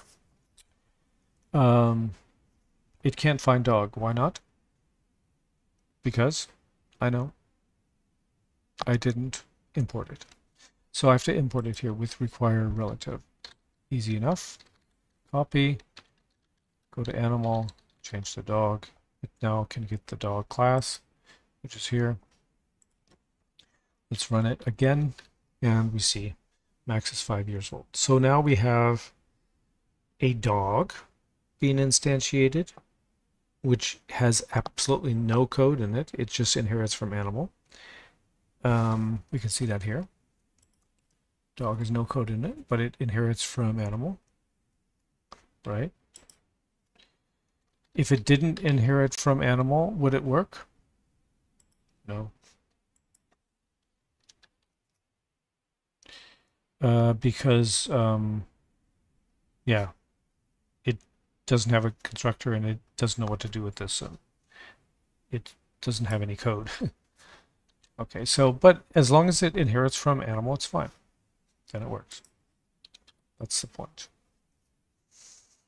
Very nice. So, oh, I actually do talk about abstract classes. Good. That's nice. So let's just go on and talk about abstract classes because we see that animal is an abstract class. It's a class that is meant to be inherited from but not used directly. So that was step 12. All right. So abstract classes, classes that cannot be instantiated on their own and so are meant to be subclassed or inherited from, often containing method definitions that must be implemented by their subclasses. We'll get to that. That's overriding methods. So now let's create a cat class. which also inherits from the animal class. The cat class is as simple as the dog class, just 3 lines that inherit from the animal class. Yeah, let's go ahead and do that, and then we'll talk about it. So we have main4 here, we have a dog, and now we're going to create a cat. But before we create a cat, we need a cat class, so let's go ahead and create a cat class. In fact, I'm going to just copy the dog class, change it to cat, go in it, so now I'm in the cat class, and I just call this cat.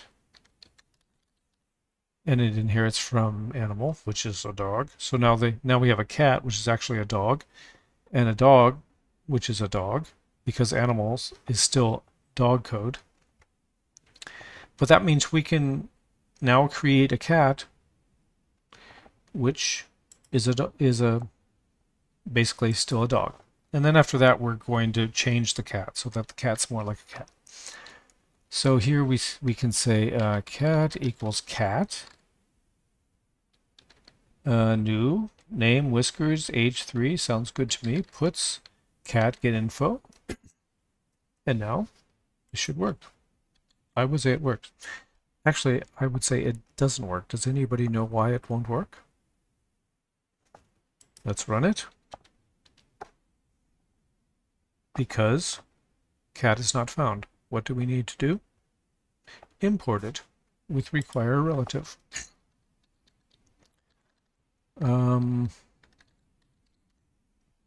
Cat. So now Whiskers is 3 years old, which is 21 years in human years, which isn't true actually. That's something we're going to fix.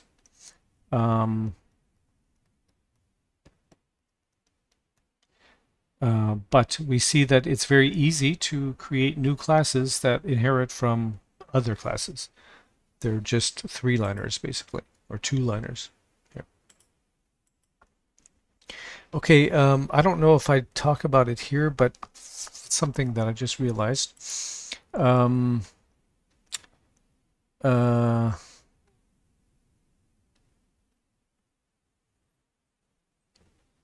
Yeah, instead of reading that, let me just talk about it here. Okay, we have a dog and a cat now.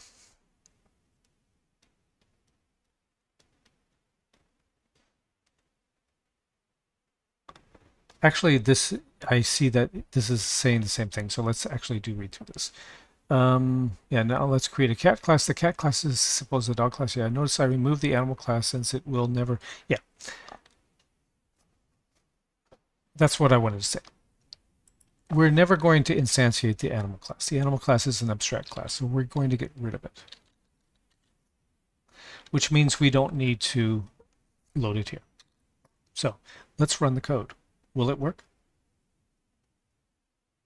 No. It won't work. Let's see what it says. It says uninitialize animal class. The class dog is trying to inherit animal, but it doesn't know where animal is. The reason why it knew before is because we included the class here, animal, in main. So when we were in dog, it still was included. But now it's not included here anymore because we're only using dog and cat, so we only load dog and cat. Classes, the moral of the story here is, classes should load the other classes that they need in their own file. So let's copy this. Let's go into dog, and in dog we will change this to animal. And actually we are already in here, so we don't need to go into classes since we're already in classes. So we just need to require animal, which is in the same directory. So now we will run this again. Will we still get an error? Who says yes? I say yes. It won't be this error, but it'll be because of cat. Because cat does not include dog. I think, or maybe it might get it because dog, it might get it from dog actually. Yes, it did. Ah, very nice, very nice, very nice. Okay, but good coding, I would say, is to, in every class, load the classes that you need.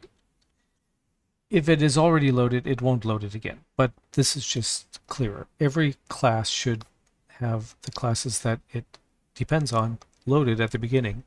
And if they're not there, it will load it. Because you don't want cat depending on dog loading animal so that cat can use animal. If dog isn't there anymore, cat won't work. So this will still work. Very nice. And if we took away dog, cat would still work. Yeah.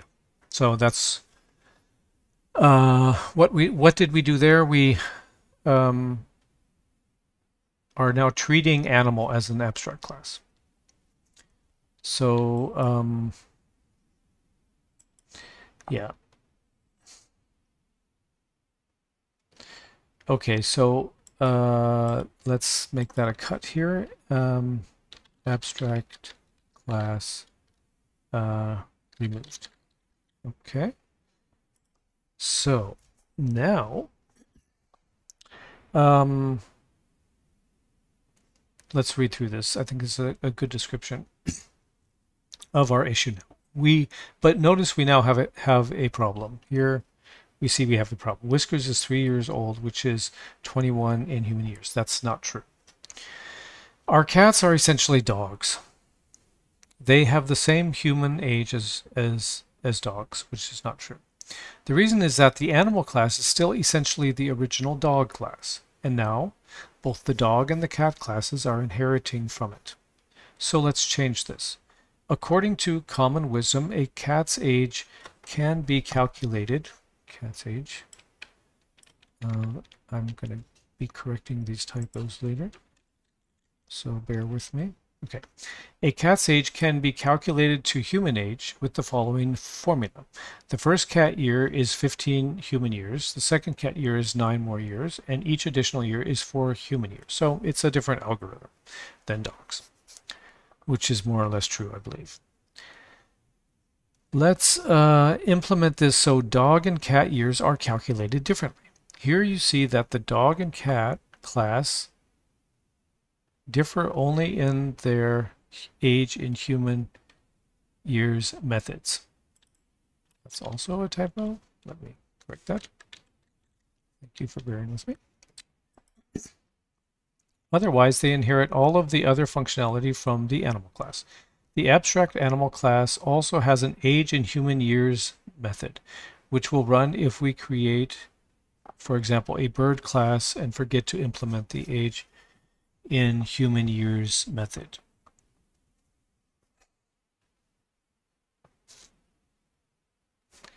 Yeah.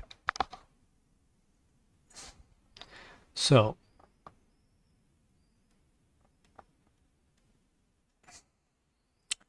let's do this. First, let's go to animal. And here we have age in human years is self.age times 7, which is basically for a dog.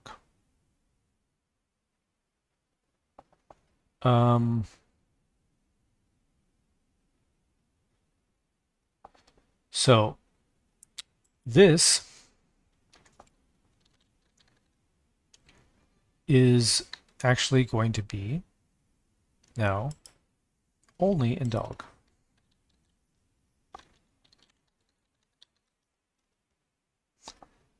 In animal, this will never be run. What it will say is, not implemented, exactly. Let me be more explicit. Implement me, exactly. Implement. And then we'll give it the name. Implement age in human years. Yeah. So that will tell the code to implement this. So yeah, we've already made the change, actually. If we go back to our code here, dog will still work.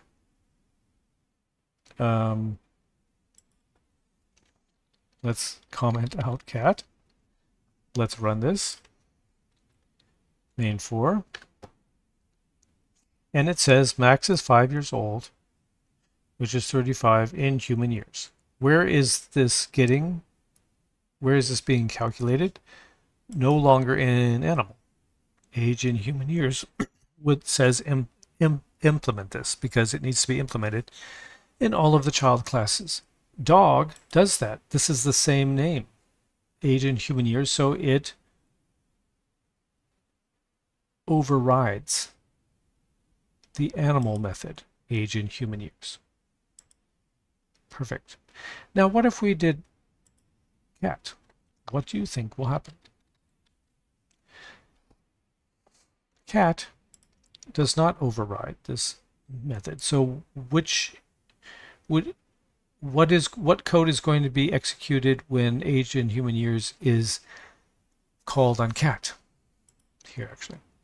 Well, the inherited method.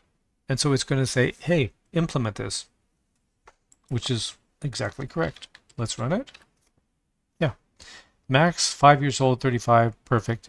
Here, implement age in human years. Whiskers is 3 years old, which is in human years. It doesn't work. But at least we're getting this error message here telling us what to do. Ah, it's a cat, and we haven't implemented age in human years yet. So let's do that.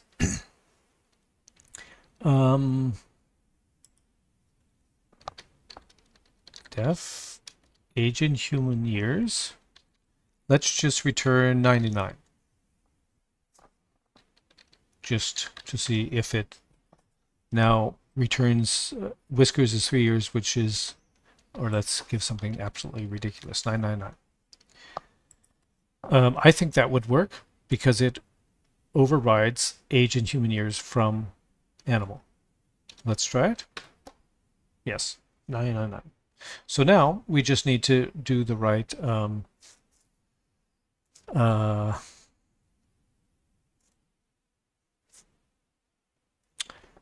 algorithm here. And yeah, so we don't spend so much time typing this. I'm going to remember where this is. And this is something you can do if you haven't done it already. While watching this, go ahead and go to the repository to get the code that you need. So we'll go to classes, we'll go to cat, and there's age in human years. We don't want to type all that. So we'll just here, go back here. I think we were like right around here. Super, yeah, we were right here. Okay. And we'll go to cat, and we have this whole thing here. Let's type it in. So now we have age in human years. So this actually needs to be like this, and let me put in the tabs again. Okay. So what does that do? Age in human years. Okay. Age in human years. This is just coincidentally the same name here. That doesn't. This is the method, and this is the local variable. It's okay. Is 0, and then age in human years. Add 15 if, as long as the age is greater than or equal to 1. Add 9 if the age is greater than or equal to 2. So if it's 2, it's going to be 24, and then for each year after that, 4 times the age minus 2. So if it's 3, it'll be 4. If it's 4, it'll be 8.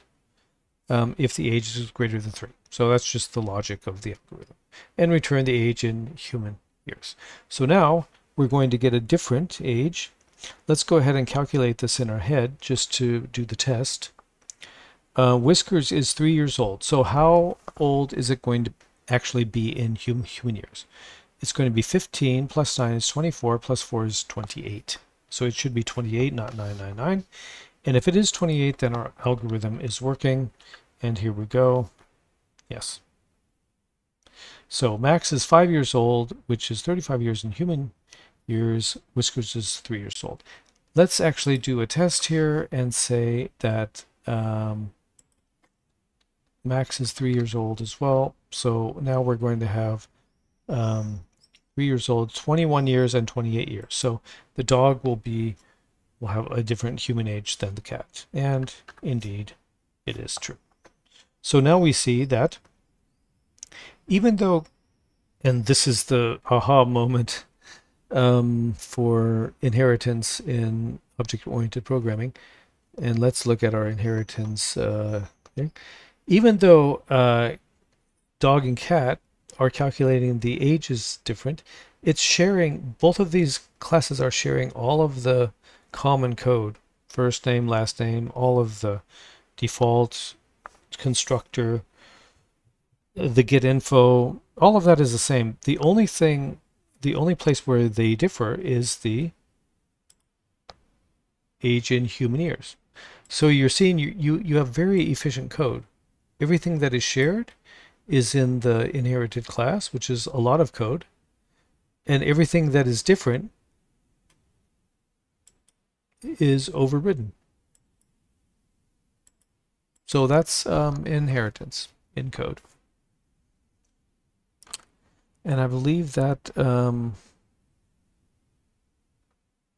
dog class, yeah, I believe that is, yeah, that gets us to step 14. We're getting close to the end here. Super. Yeah, but that is inheritance, a good example of inheritance. Maybe as a, I'll just put it as a kind of challenge for you. Unless I actually do it here, I'm not sure. Kind of animal. I'm not sure if I do it here at all. But what's interesting here is this is also not probably correct if we were making a game, right? You would probably want to allow cats to be a little bit older because I believe, right? Or in any case, that number should also be, you know, you should have like a maximum age, that kind of thing there. But you would define it in initialize, and then this would be a variable. So your setter would stay the same, and then this would call a instance variable, which would be different for dog and cat. That's how you would do that. And then you would use it here, the variable here, and here. And that's how you make different subclasses that the only places they differ are actually the only places where your code will differ. So quite a powerful pattern. Let's move on. That we are at step 13. All right, and now we're going to talk about super. Super is a method that allows you, well, let's just read the definition. It calls the same method in the superclass, optionally passing arguments to extend or reuse inherited behavior. So basically, here we have an example of a method that is defined in animal, and then dog overrides it, and cat overrides it differently. But there might even be duplication here and here. If there is, you want to put that duplication code in animal here. And then have each of these methods call that code with super. That's super. If you call super here in dog, age in human years, it will call age in human years in animal. And so will cat. So if there's common code, that's how you can make your code as efficient as possible there. All right, so let's see how we do it here. Let's also specify in the info line what kind of animal it is, right? So right now we're just saying Whiskers is 3 years old and Max is 5 years old. But let's say Max is a dog that is 5 years old and Whiskers is a cat that is 3 years old, for instance. And to do that, yeah, somehow we're going to have to use super. Let's see how we do it. In both the dog and the cat classes, an initialize method which sets kind of animal an instance variable. Ah, okay, yeah, very good. then call the super options, which will call the same method in the super. Okay, so instead of using super here, we're going to be using it in initialize. Notice now that in animal we have initialize, but in dog there's no initialize, and in cat there's no initialize. Dog and cat simply use the initialize for animal. But we want to have in there somewhere, we want to specify that this thing here, this animal here, is a cat or it's a dog. Right, this allows each object to have an instance variable kind of animal which can be used in text. Use this variable in the get info. Okay, so yeah, this is kind of crazy. It's so tiny here. Make this bigger if it's bigger. Oh yeah, very nice. Let's close this. We don't actually need that. And then we're good to go here. Okay, so now I can actually read this. That's nice. You probably can't, but you can look at it in the two. So, step 13. Super here. Okay, so what we want to do here is for each of the dog and the cat, we want to actually create yeah, what AI is saying here. We want to create a constructor. There we go. That's almost right. We want to, if it is, if nothing is sent, then we want an empty array. So there we have it. And inside we want to say super. We don't want to say all that. We want to say super and then pass the options. So super is just calling the same method initialize in animal.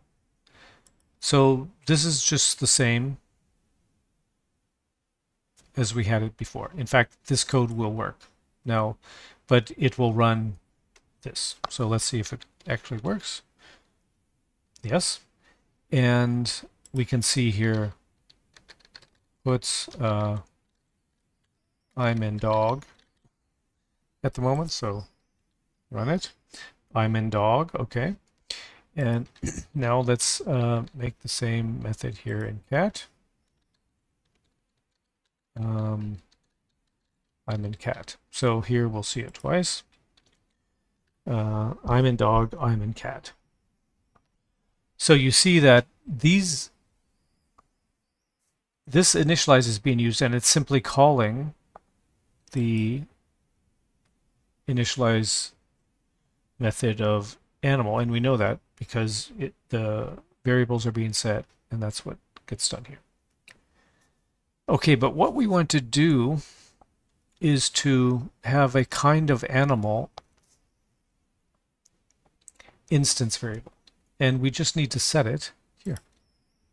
So instead of saying put the things, at kind of animal equals dog.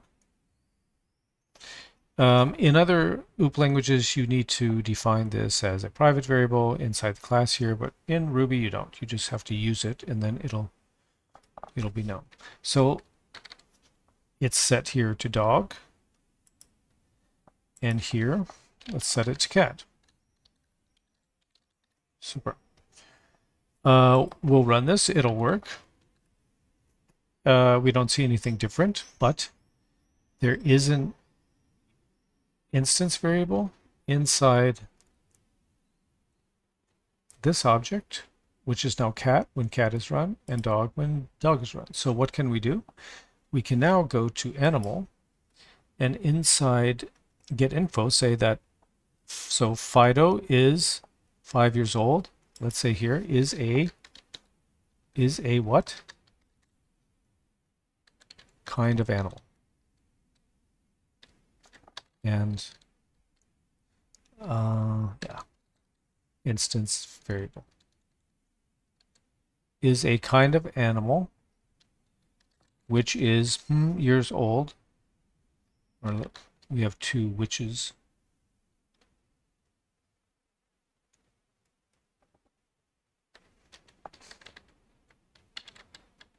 is a, okay, let's do it this way, is a 5-year-old,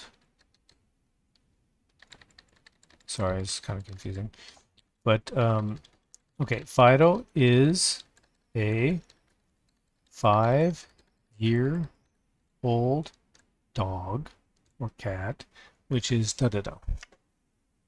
And notice kind of animal doesn't exist anywhere in animal, but it's going to pick it up from the subclasses. Okay, I'm kind of getting nervous there because in other object-oriented programming, you would need to define it here as a private variable. That would probably be the cleanest thing. But I think in Ruby is so flexible that it's going to work. It's going to see that in the subclasses, kind of animal is defined. Okay. So let's try it. Yeah, super. Max is a 3-year-old dog, which is 21 in human years. Whiskers is a 3-year-old cat, which is 28 in human years. There we go. Okay, I mean, that should make you a little bit nervous because animal is not defined here anywhere. I mean, what if you forget to define a kind of animal like that? What's it going to say in cat? Is a 3-year-old, right? So you probably want to have kind of animal here, kind of animal equals and then undefined or something like that, right? And so that is probably what it's going to be for cat. No, they're both undefined. Okay, but this is a good teaching moment, a good learning moment. Why is it like that? Because of the order in which we execute these, right? Kind of animal is set to dog, and then it's set to undefined. So we just need to put this there and that there. Same with cat. It's there and that there. Okay, it's blanked out now, but we're going to now see that Max is a 3-year-old dog and Whiskers is a 3-year-old undefined. So you know that something's wrong there. We could also say, please define it in cat or whatever, or you can handle it any way you want. But we're going to uncomment this, and now we see that it's cat. But that would be the cleaner way to do it, to actually define it here in animal. First, to have the default defined in your superclass, and then in your subclasses, override it if you have. Yeah, very nice. So our dog and cat, let's say, except for this here, which you can solve on yourself, that would be a good exercise. Except this, a cat is truly a cat now, and a dog is truly a dog because they have different human ages and they actually have a name. Very nice, very nice. So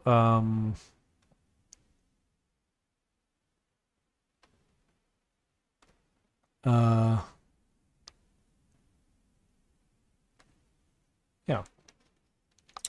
Next one will be method overriding. We're getting close to the end here. Very nice. So that was step 14. Super. So method overriding we have actually done here in human years.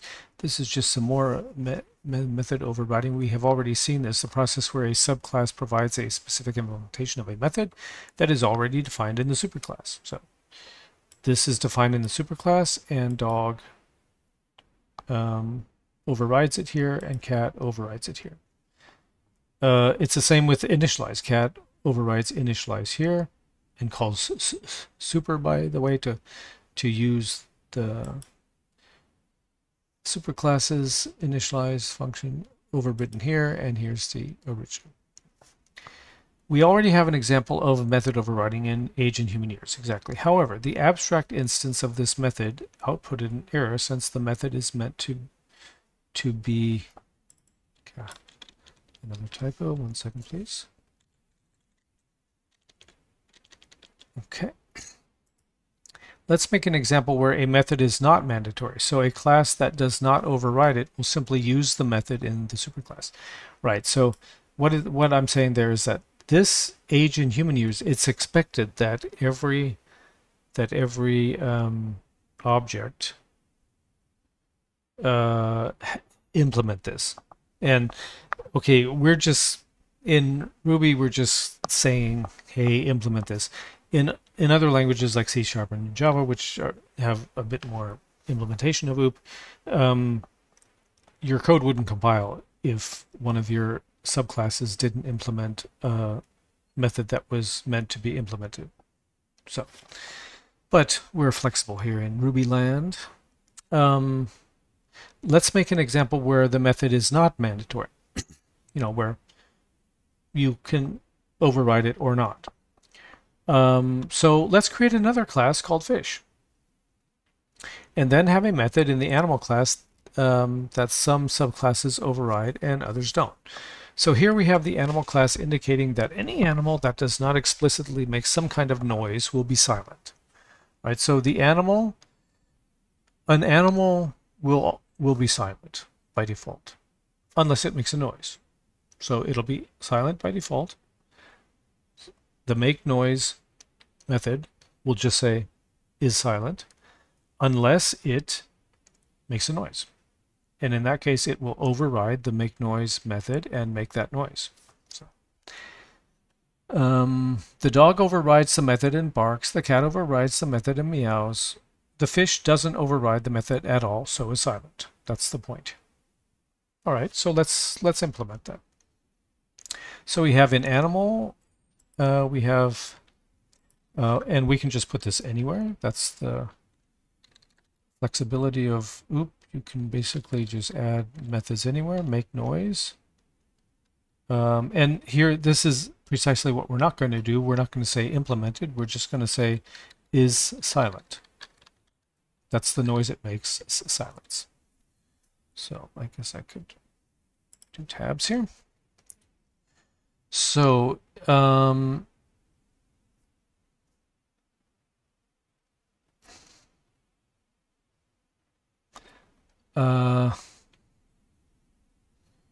yeah. Let's we have a dog and a cat. Let's okay, we have a dog and a cat. Let's make a fish. Let me take the dog and copy it and make a fish. It imports animal, correct. It's a fish, kind of animal, fish. Age in human years, okay. Yeah, what should we say there? Who knows? A fish. Let's just return 0. Okay. Yeah. It would depend how you want to do your game or your veterinarian application. But fish are just 0 or undefined or whatever.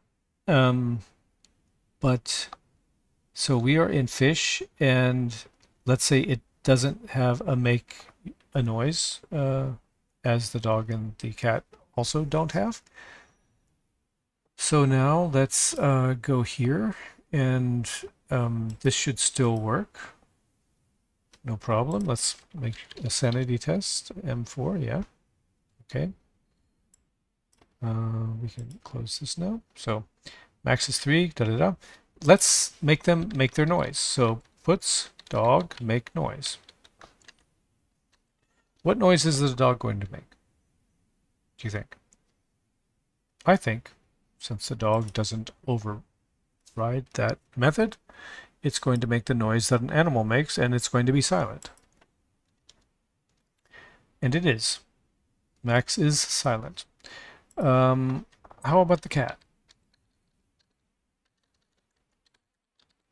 Cat make noise. It's also going to be silent because it doesn't override it. And let's make a fish. Fish. fish.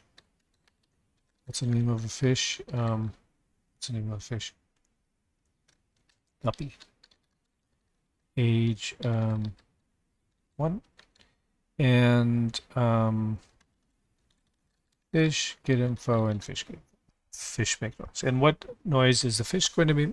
Is the fish going to make? Also silent. There's something also wrong with the fish here. Initialized constant fish. What? Uninitialized constant fish. What's the problem here? We don't import it. Yeah. Uninitialized constant. It's thinking that's not a very good error, but the solution is to import it. So there we have it. Guppy is 1 year old. 3 year is a 1 year old fish, which is 0 in human years. Okay, good. And it is silent. So now let's start overriding. Dogs are going to bark and cats are going to meow. So let's make the dog bark. So here, make noise, woof, or woof. It's good enough for me.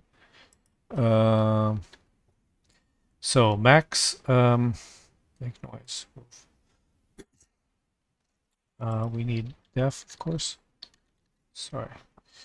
So try it again, and here. Max is a 3-year-old dog, which is 21 in human years. Woof. Very good. Whiskers.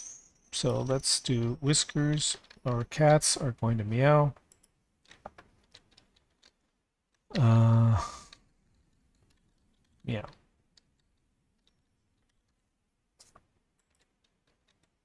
And we will see here that the dog says woof, the cat says meow, and the guppy fish is silent. And so here you see an example of overriding methods where it's not meant that every object needs to override the method, and if they don't, then it just uses the default method. So very, very good. That I think are good examples of overriding methods. So step 15. Okay, and polymorphism. Yeah, this is the last step. Very nice, very nice. Polymorphism kind of just shows the grand purpose of doing all this. I think the more you build up objects in object-oriented programming, the more intelligent they get and the more things you can do with them. And now what we're going to do is polymorphism, which is, or one instance of it, or one sense of it is iterating over a collection of polymorphic objects, meaning they can be dogs, cats, fish, that all are some form of or some morph of animal. So poly as in many morphs. A collection of polymorphic objects and calling a shared method defined in each, and so each will know something specific to say. Now that okay, 1 second please, I'll fix that as well. Okay, now that we have spent all this time creating and giving features to our classes, I want to show how useful it can be. Yeah, exactly. Create objects from various classes, store them in an array, iterate through the array and call a common method. Each object will react according to its identity and internal state. Exactly what I just said. Before we do this, let's create one more method in animal and override it in each animal class. We'll call the method action when thrown into water. When thrown in water. Here you see that each of the 3 animals has a specific action it will do when it gets thrown into water. If we add another animal which doesn't override this method, then it will inherit animal's method and do nothing. That's also something to change. Bear with me, thank you. So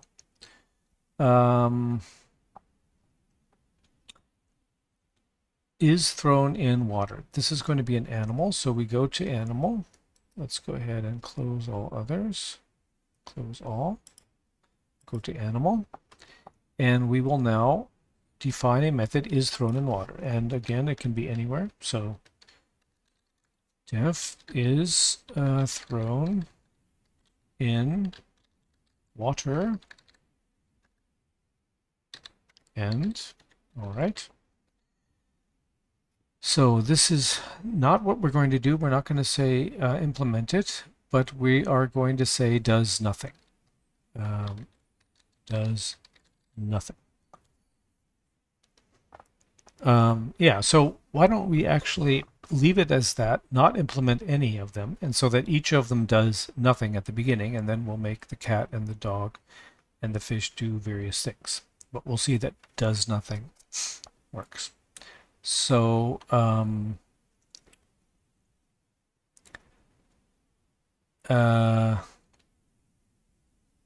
yeah, then we're going to make a new class here. Main 5, let's say. We are going to copy this. Yeah, we'll need all 3 of these. Main 5. Okay. And then we have a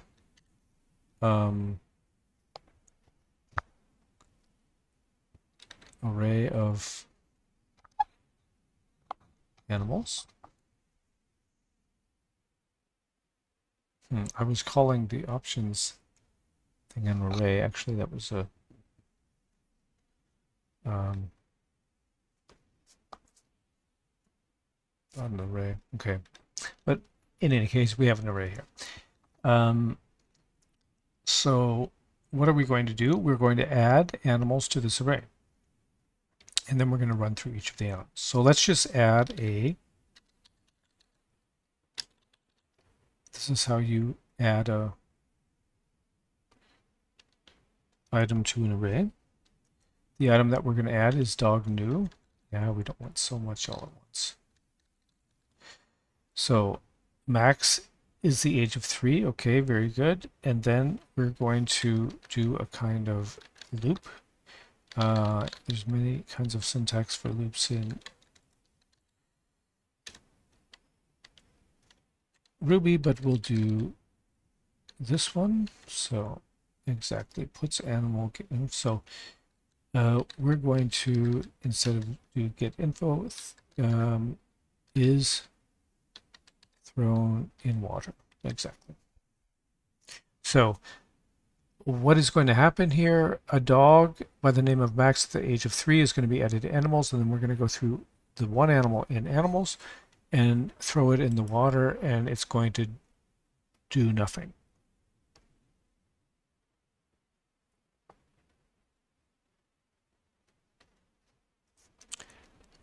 Exactly.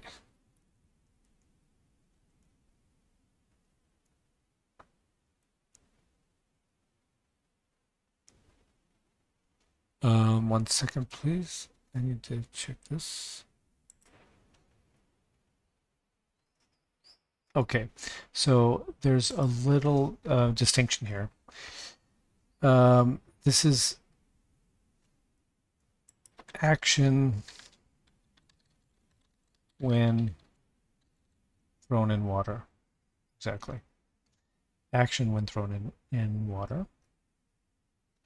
And then we have another one, definition is thrown in water, because we want to give some more information. And what that's going to do is give a little sentence like get info. So name, so that's going to be like Fido, and then kind of animal, action when thrown in water. Exactly. And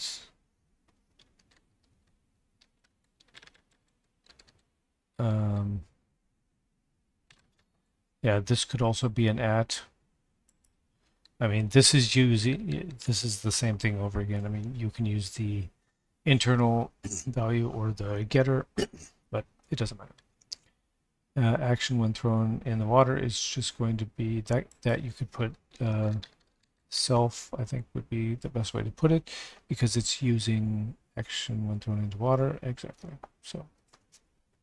So then we want to call is thrown in water here. Is thrown in water. Exactly. So I would say that this dog is going to be thrown in the water. It's going to, okay, it's max and 3. It's going to say max the dog and then does nothing, because action when thrown in water is not overridden by the dog. Let's see. That's what I think will happen. We have to run the right file. Yeah, well, max the dog does nothing. Very nice. So let's get a cat also. That does nothing, and then we will, because the cat doesn't override this either. Fluffy, different age.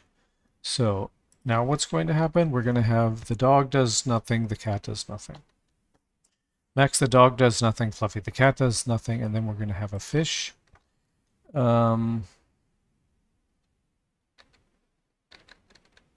Animals, fish, let's say salty, age of 7. He also does nothing. Does nothing, exactly. So now, the moment of truth here, we are going to override action when thrown into the water. What does a dog do?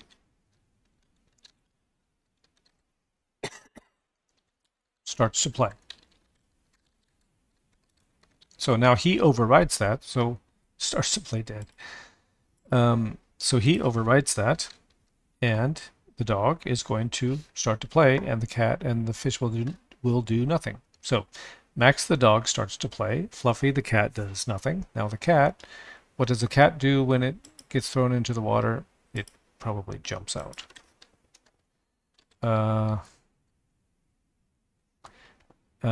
Actually, we wanted to show even more here.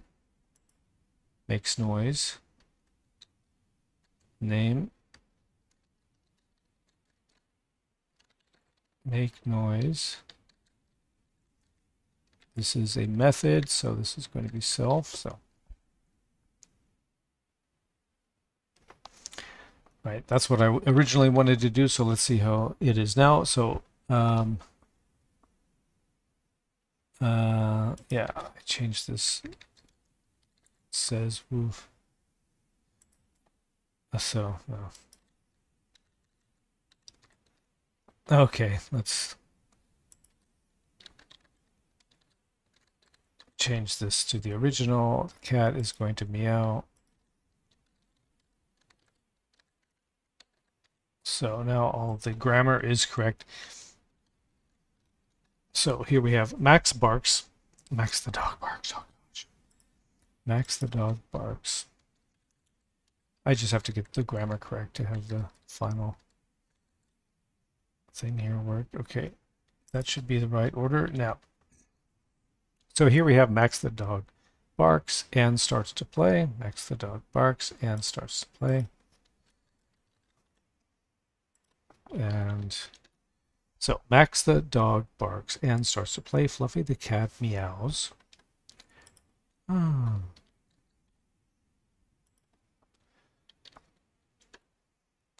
Salty the fish is silent and does nothing. But actually, a fish will actually do something in the water. What is it going to do? The fish is going to override the action when thrown into the water. It's not going to do nothing. It's going to swim away. So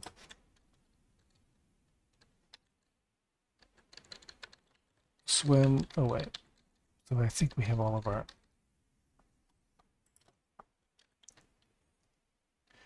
grammar correct. And there we have it. Max the dog barks and starts to play. Fluffy the cat meows and does nothing. Salty the fish is silent and swims away. Two problems there. I just want to get this right here. And swims away. Why is the cat doing nothing? Ah, a bug, right? What's wrong with the cat here? We didn't actually override that. So let's action when thrown into the water. I thought we did that, but I guess we didn't. So we'll go to the cat. And we didn't. Okay. And the cat is going to jump out. Right, and so what do we have now? Max the dog barks and starts to play. Fluffy the cat meows and jumps out. Correct grammar. One more time. Max the dog barks and starts to play. Fluffy the cat meows and jumps out. Salty the fish is silent and swims away. So there we have it. Each of these animals is doing knows what to do internally. Let's say that's the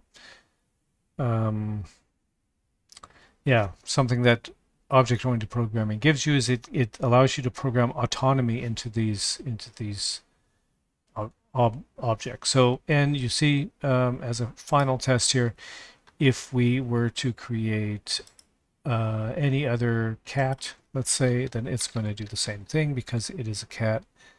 A cat is a cat is a cat. So Lucky is age 9, and what's Lucky going to do? Okay, he's a cat, so Lucky the cat meows and jumps out, etc. So yeah, there you have it. There you have it. That is a grand tour of OOP basics, I would say. Yeah, so let's close that part out. And the next part, before we close up here, I just want to run through next steps of OOP.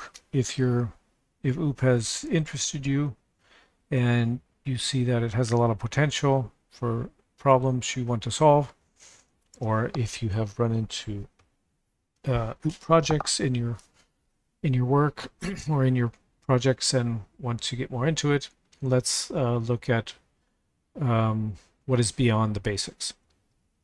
So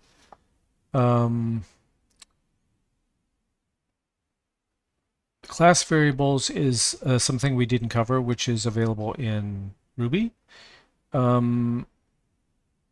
Just to let you know what these are, they are, I mean, we had defined internal, or they're called instance variables in Ruby with an @ sign. If you use two @ signs, then these are variables of the class, not of the instance of the class. And so you can store information about the class in the class, and that's available to all of the instances. So it's a way to, you know, give, like you see here, possible states that the class can have and that kind of thing. Could be useful. Another way you can use it is to keep stats on all of the objects being created. So here you have class animal. You could have at total animals is 0 at the beginning, but every time object is instantiated, you increment it by 1. Right, so at any time you could check and see, okay, how many animals have we instantiated? Could be useful.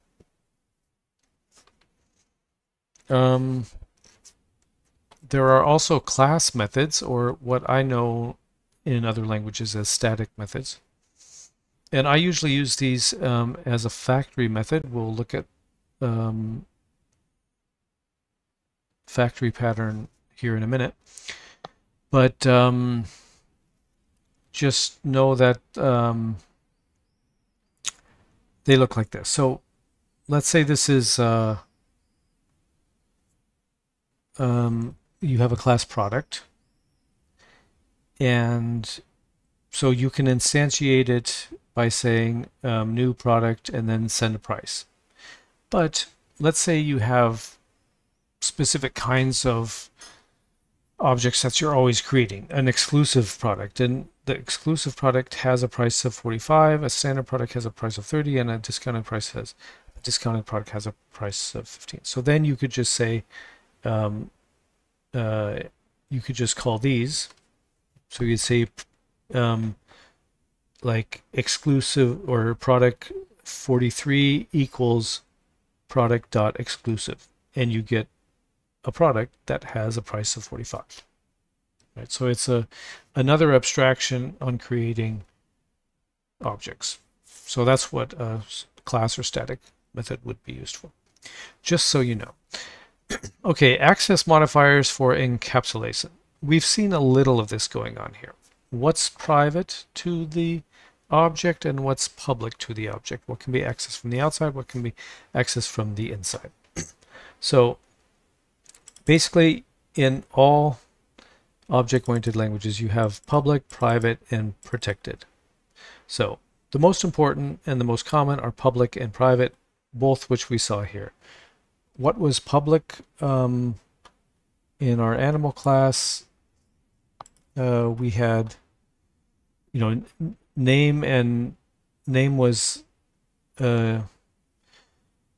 setting the name was public. You could do it from the outside. Setting the name, setting the age before we had this, remember, was not possible. It was private. You could only set it from the inside, for instance. So, yeah. Even a better example, kind of animal. That's internal. You can't set that from the outside. That's a instance of variable, right? So that's a private variable. So that's kind of how Ruby is dealing with this. Other languages use these words, public and private, much more explicitly. But yeah, every language is different in their implementation of Ruby. But in Ruby, as you see here, you can specify methods, for instance, as private. So by default, all methods that we made are public. They're accessible from the outside. But if you just write this name private, any variable after that is going to be private. That means that you can only access it from the inside. And you won't be able to, if you try to access subtotal from the outside, puts order subtotal, it'll say private method subtotal was called. Same with apply tax, right?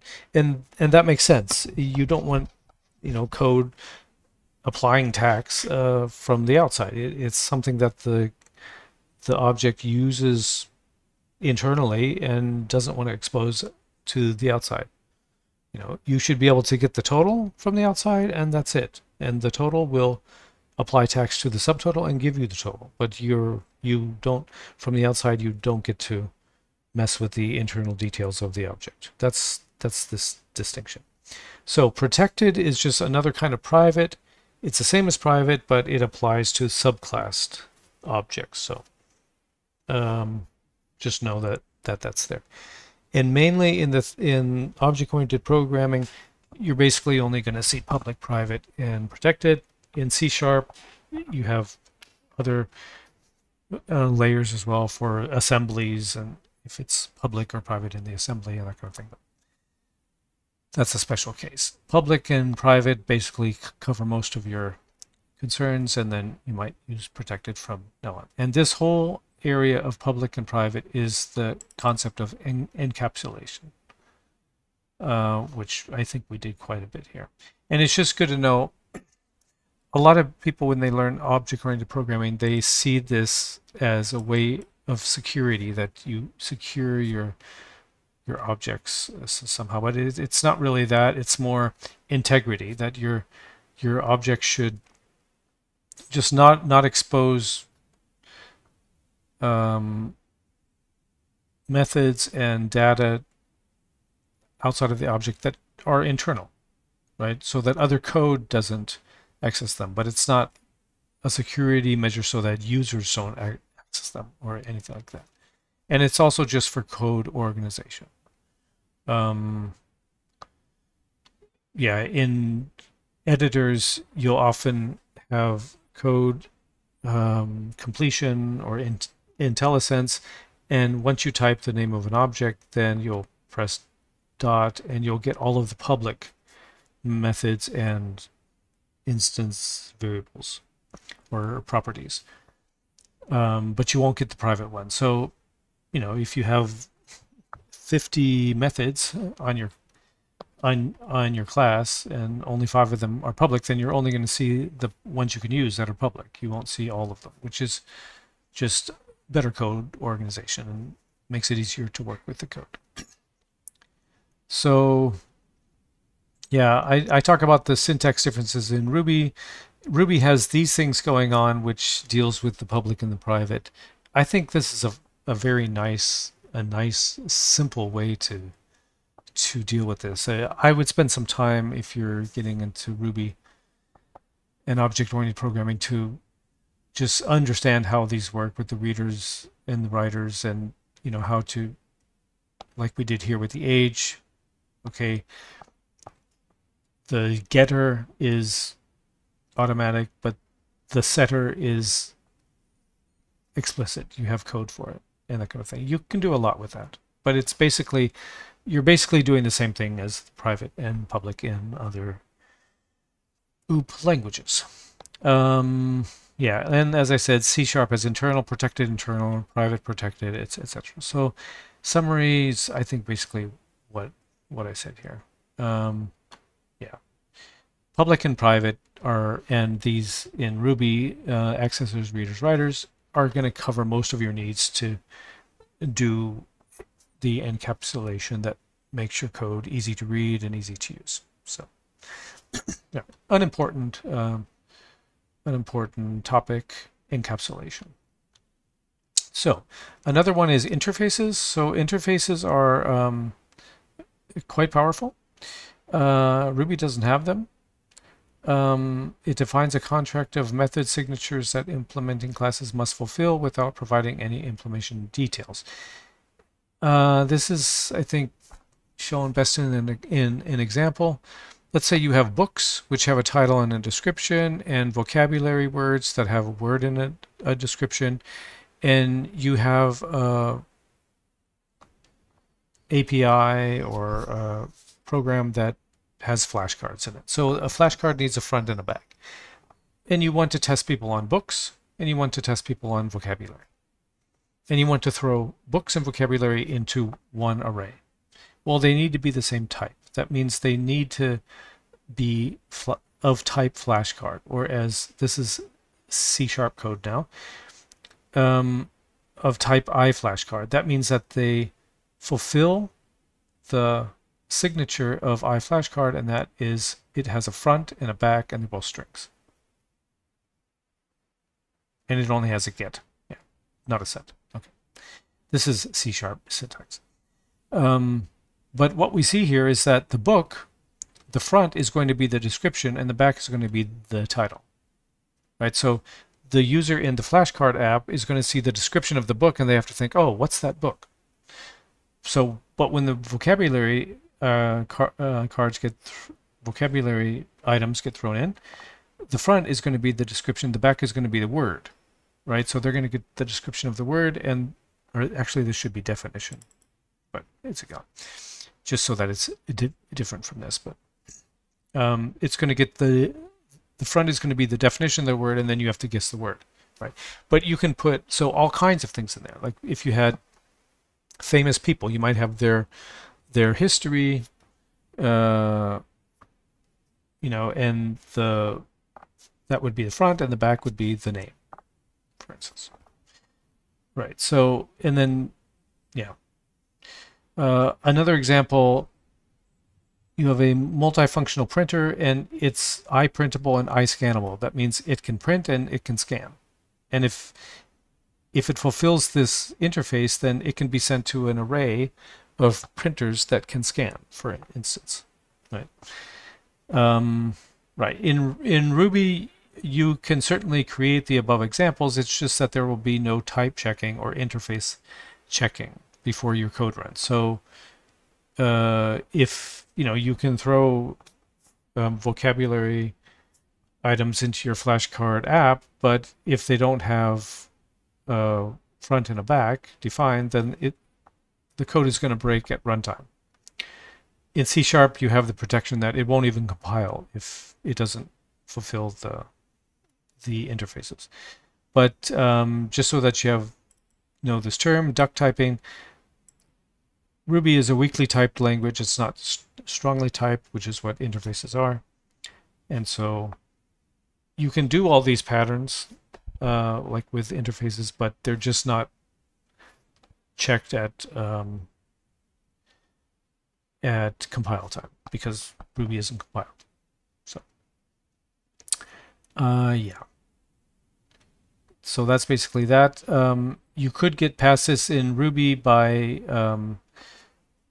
checking to see if the methods are there in code, and you would do that with something called reflection, which Ruby does have, the ability of a program to inspect and modify its own structure. So inspect its own structure. So this is an example of doing that. Here you have has method is checking to see if the object actually has a method. So you would check, does it have a front, does it have a back, and if so, you would include it in the array. If not, you would, for instance. So just know that reflection is a thing. It allows an object to know which methods are available, which instance variables are available. And yeah, a word about OOP syntax. We learned OOP concepts in terms of Ruby in the first part of this video. And so this should be quite familiar. You have a person, constructor. You can say introduce and say, hi, I'm name and I'm age years old. Okay, a lot like the animal. And then displays the age group. This is private. And then it says, I'm a minor, I'm an adult, based on their age, you know, that kind of thing. So that's Ruby. This is the same thing in Java. So you have person. Interesting here, the constructor is not called initialize, it's the same name as the class, right? What other differences you have? It's strongly typed language, so you have typing here. It's a string, an integer. That's not the case in Ruby. System out is a little different, but basically here private is in front of the name of the function, but private, you know, the difference between Ruby and Java is not that much in terms of I mean, the concepts are the same. I mean, you can basically see them. It's just little changes in the syntax. So, you know, once you learn OOP concepts, you're good to go in most of the OOP languages. So Java, C#, which Microsoft, you see that Microsoft basically just copied to make C# just basically copied Java. I mean, it's almost one-to-one here. You know, public person, this age, this name, age, same, exactly same. What's different here? Here introduces lowercase, I guess here. Uppercase here, console write line, that's just, you know, system out print line, okay. But basically the same. Python is doing its own thing here. The constructor is double underscore dunder init. You always have to pass self. That's kind of interesting in Python. You don't have to do that in, I don't think, any other language. You know, but and it doesn't really have private. I think private is just an underscore that is just kind of indicating that it's private. You know, so each language kind of does its own thing, but you basically have the concepts here.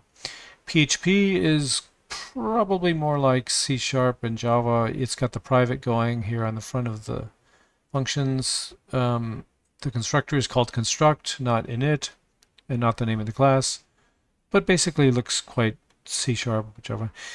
C++, that's where you know, have, it's kind of the outlier, but basically here, look, here's the public, here's your constructor, the same name as the class, introduce is public, private is before public, okay, I don't know if that's necessary, but yeah, but you see that the the same structures are there. So now we come to design patterns. So design patterns are a huge topic in object-oriented programming, but very useful. So worth learning if you're going to do object-oriented programming. This was a book written in 1995. That was where we all learned design patterns. Today, I wouldn't recommend this book. Really, it's extremely abstract. The code is in C++. Much more useful today is simply ask your favorite LLM to create examples of these patterns for you in the language that you want to learn them in and tweak them as much as you can. It's so useful. So let me just go through these. These are the five most common design patterns. Singleton. It ensures a single shared resource. You see this a lot, mostly in database connection managers. So it allows code to just say, hey, class or object, give me a database connection, and you get one. Now, if the database connection was already made, then you get that connection. If it wasn't already made, then the object creates it and then gives it to the code. So there's only one database connection no matter how many times code asks to have one. That's the point there. Singleton. Factory we kind of already did. This is creates objects with varying types. For instance, GU component creation. So you're creating buttons, and you can create a button with a specific label. And if you don't send a label, then it's called submit, for instance. So just know that factory creates objects. Then you have observer, event notification system, log data when it changes. So here we have logger, stats, okay, a DB connection. You add an observer logger, add an observer stats, and after you do that, every time you do a query, it does the query, but then it also logs. Every time you do a query, it logs and it gets stats. So you do a query, it logs, gets stats. You do a query, it logs, gets stats. You see this also in JavaScript programming with events. You can attach events, and then every time somebody clicks on something, the event that you attached fires. So that's observer. Strategy, switchable algorithms at runtime, formatting methods of formatting methods. Okay, 1 sec. Here, okay. So here you're basically saying text editor new. So you get some kind of text in your text editor, and then you publish it. So you're always publishing the same thing. But depending on what kind of formatter you put in there when you created your text editor, your output is going to be different, right? So if you're creating Markdown, then you publish the same thing, but it comes out as Markdown, or it comes out as uppercase, that kind of thing. So you're seeing that these patterns solve different problems that one commonly has. A Decorator adds features dynamically, adding scroll bars to windows, for instance. So here's an example where you have a basic window, and then you draw the window, and it draws a basic window. But you can also have a window with a scroll bar, so you have scroll bar decorator new basic window. And so this decorator decorates the basic window with a scroll bar. So now when you draw it, it's a window, but it has a scroll bar. And then you can also take that one and add another decorator on top of that that has a shadow. So you have all of these decorators, and then you just choose the ones you want. So that's also very useful. And here are some others. Builder, construct complex objects step by step, assembling a customizable product, for instance. So here you have an invoice, you have a builder, and then on this builder you just set client something, and then you just chain it like this with these dots after each time you call a method, that's because these methods in the code are sending the object back so that you can call a method on it again.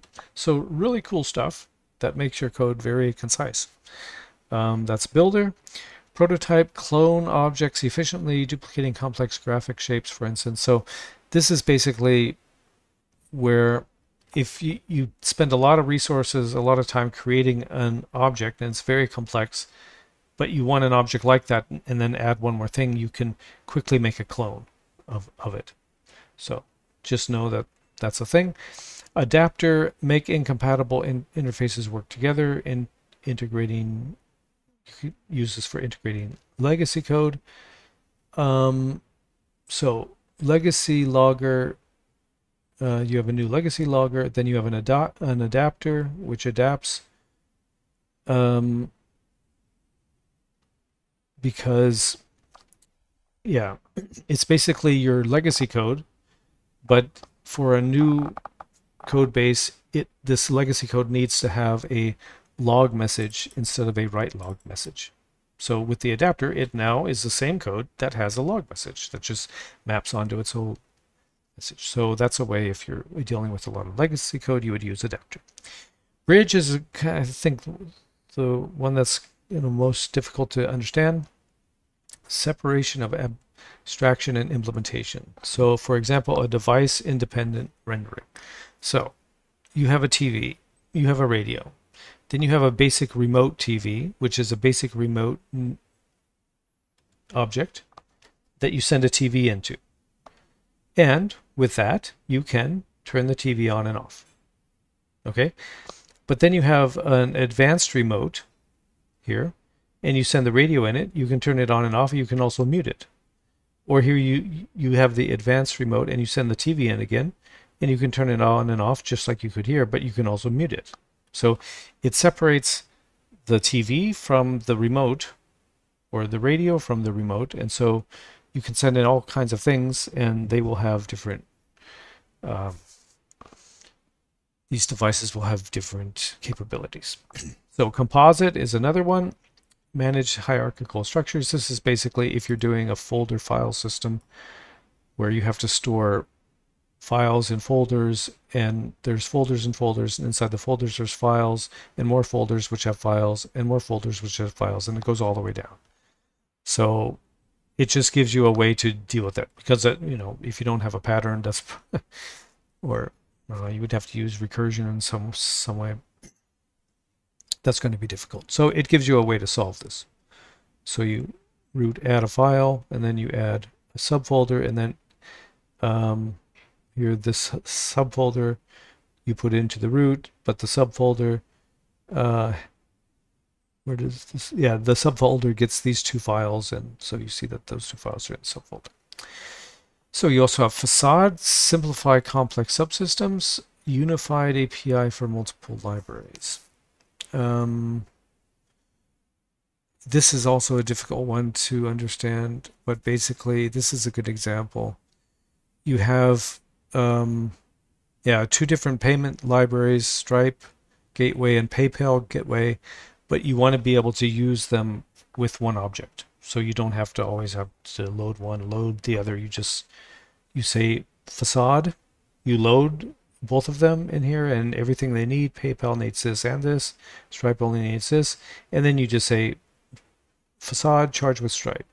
Facade, refund with Stripe. Facade, pay with PayPal. So you just have one Facade that does many things. It's just an abstraction in front of a number of services. Flyweight is quite cool. Reduce the memory usage from shared objects. For example, character formatting in text editors. So what's going on here? You can see it here. You have a factory, character factory new. Okay, so you add these characters to this character factory. It's like making a string. So you add A and B, and then you display character 1 as bold, 2 as italic, and 3 as underline. Okay, but what's going on under the hood is that this A is only one character. it only takes up the memory of one character. You're reusing it, and one time you're making it italic and one time underline. It's not that you have two A's taking up two spots of memory, which for three things is basically useless. But if you had long texts and you have a million A's, instead of taking up a million spaces in memory, it takes up one space in memory, right? So it's much more efficient. Yeah, just know that that's possible if that's needed. And proxy controlling it in what stages a resource is fetched, for example, lazy loading. So here's an example of it. You have an image, you create the image, so something goes on there in the constructor. It's created, and then yeah, the image is created but not loaded yet, and then you say image display, so it loads and displays the image. If you say image and display again, it just displays the cached loaded image, right? So the second time you use it to the nth time you use it is very efficient, because under the hood it's caching it, and if you just create it, you haven't even loaded it yet. So it just does things when it needs to, and then caches them so it can do them again. And you have chain of responsibility, decentralized request handling, for instance, logging. So what is this doing? You have an error logger, warning logger, info logger, and then you say info logger dot next logger is warning logger, and then after the warning logger, the next logger is that. So you chain these together, and then all you have to do is say info logger log message.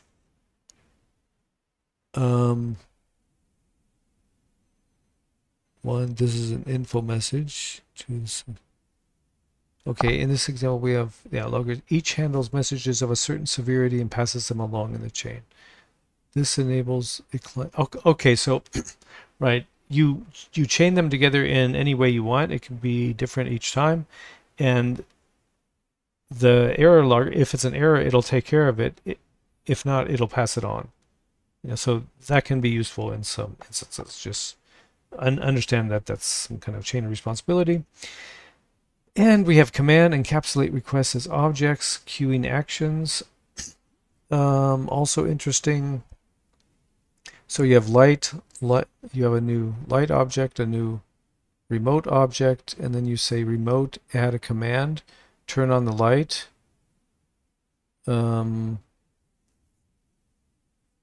Of light, turn off the light, turn on the light, and you're just making the command. You're not doing anything yet. You're just setting things up. And then with one method you say execute the commands, and then it executes all the commands. So you might even have some logic where before the commands are executed, it goes through and says, hey, you can't do step 3 before you do step 2, for instance, and it might change things up, or say you can't execute these commands, they're not in the right order or something. So it's just a smarter way to set things up and then execute them. So that was command. And then we have iterator, traverse collections without exposing internals. So this is making for each the ability to use a for each loop on your object. So you have a playlist, you add songs to it, and then you say playlist, which is not an array, it's your object, but it can be used as an array, or it can be iterated. So you use the Ruby syntax to do each, and then you have in each iteration you have the song, and you can do something with the song. So that's very useful. Very useful. Mediator, centralized complex communications, for instance, a chat room managing user messages. So the point is that chat room users don't send messages to each other, but they send messages to the mediator, and the mediator decides who gets notified. So Alice is a user, Bob's a user, Charlie's a user, chat room, register Alice, Bob, Charlie. Alice sends a message, hello everyone. Bob says, hi Alice. Charlie says, hey folks. So Alice sends, hello everyone. Bob received, hello everyone. Charlie receives, hello everyone. Bob sends, hi Alice. Alice receives, hi Alice. Charlie. So everybody in the chat room will say something, it goes to the messenger, and then the messenger sends it out to everybody who's registered. And Memento. This is basically the undo redo that you see in applications today. For instance, a text editor. So you have editor write hello, you save it, editor write world, you save it, you can output it, but then you say undo the last change. So restore history pop means go back one space, and then it just takes off what you do. So you're saving all of, instead of just making changes and forgetting about them, you're making changes and saving them in some array of changes made, so that you can very easily undo the changes you made or redo them. And yeah, Memento is how you do it. And the last one, state, change behavior based on state. For instance, a TCP connection states you have a connection, okay, you've created it, and then you open it, and you say hi, and it says you can't because it's not established, the state isn't correct yet. You establish it, and then you say hi, and it sends out data, no problem. You close it, and then you say bye, and it's, I can't because you've closed it. So you have some kind of state in the object, and certain methods can be used based on the state. So also very useful. So all of those patterns, very useful, worth learning. Have fun with that. So yeah, and again, I think the best way to learn them is really with LLMs today. They're very, very useful to make examples that you can understand. So I wanted to just give a little history of OOP, just to give it a framework. Actually created in the 60s and the 70s with Simula. Nobody knows that. Smalltalk you hear sometimes is kind of an academic language, but nobody uses it for applications, I don't think. C++ still used, low level. Then in the 90s you had Python, Java, Ruby. In 2001, C# was basically a clone of Java in .NET world, but I think C# has gone its own direction and is more sophisticated in some ways, but yeah, very similar. PHP got object-oriented features in 2005, but what's interesting is after 2010, the industry was started to rethink object-oriented programming. Distributed, that's also another thing I have to correct. Okay, thank you. Because of big data, because of large distributed systems, because of concurrent and parallel programming, there were many instances in these areas where object-oriented programming really didn't make sense anymore, just because it didn't scale well. There's a problem with the state. You have an object with all of the state in it, and it was difficult to test. It was difficult to pass around the globe and distributed systems. Yeah, it was just too heavy, too static. Yeah. And so there were other ways of solving these problems. Mainly functional programming became very popular during that time. It had been around also for a very long time, with languages like Haskell from back in the 80s, I think. It's very different than object-oriented programming. Haskell's, if you do object-oriented programming and you look at Haskell, you have no idea what's going on. Yeah, a variable can have a value, but it's immutable. And that means that the variable is not really a variable. It can't really be changed. You have to create a new variable and all these things. Just a different way of going about things. So yeah, that became more and more popular. You saw this in React. Like React was what started 2012 or so, and had class components. All the components were classes, very object-oriented. But around 2019, that was when they introduced functional components instead, and functional components were so much more popular, so easier to use, lighter, not so heavy, that they basically became the default, and you just don't see new projects anymore in React that use class components. So hooks are also a term that you see in functional programming, with React anyway. Then you have multi-paradigm languages that had OOP and functional programming. Typical JavaScript, it really has two feet in both worlds, especially with TypeScript. Makes JavaScript quite a nice object-oriented programming language to use. Scala, that's Java-like, but has both paradigms. Go and Rust are going their own way. Kotlin is Java, but yeah, object-oriented programming toned down a bit. Clojure, strange, interesting. Anybody who knows Clojure is really excited about it. But yeah, it has both of these paradigms. Then you have functional languages that don't have anything to do with object-oriented programming. Yeah, Go and Rust, which are OOP-like but don't have inheritance at all, that kind of thing. So the future of OOP, I would say, is yeah, the thing is that object-oriented programming used to be the dominant paradigm for large applications. That's what you would use, like up till, I don't know, 2005 or so. That's just, you know, Java, C#, Ruby, Python, you know, classes. That was standard. But it's starting to share the space, large applications, with functional programming. So you have these two paradigms now floating around, and you're either doing one or the other. Some applications kind of have both, but they're found everywhere, both very useful to learn. You're going to find object-oriented programming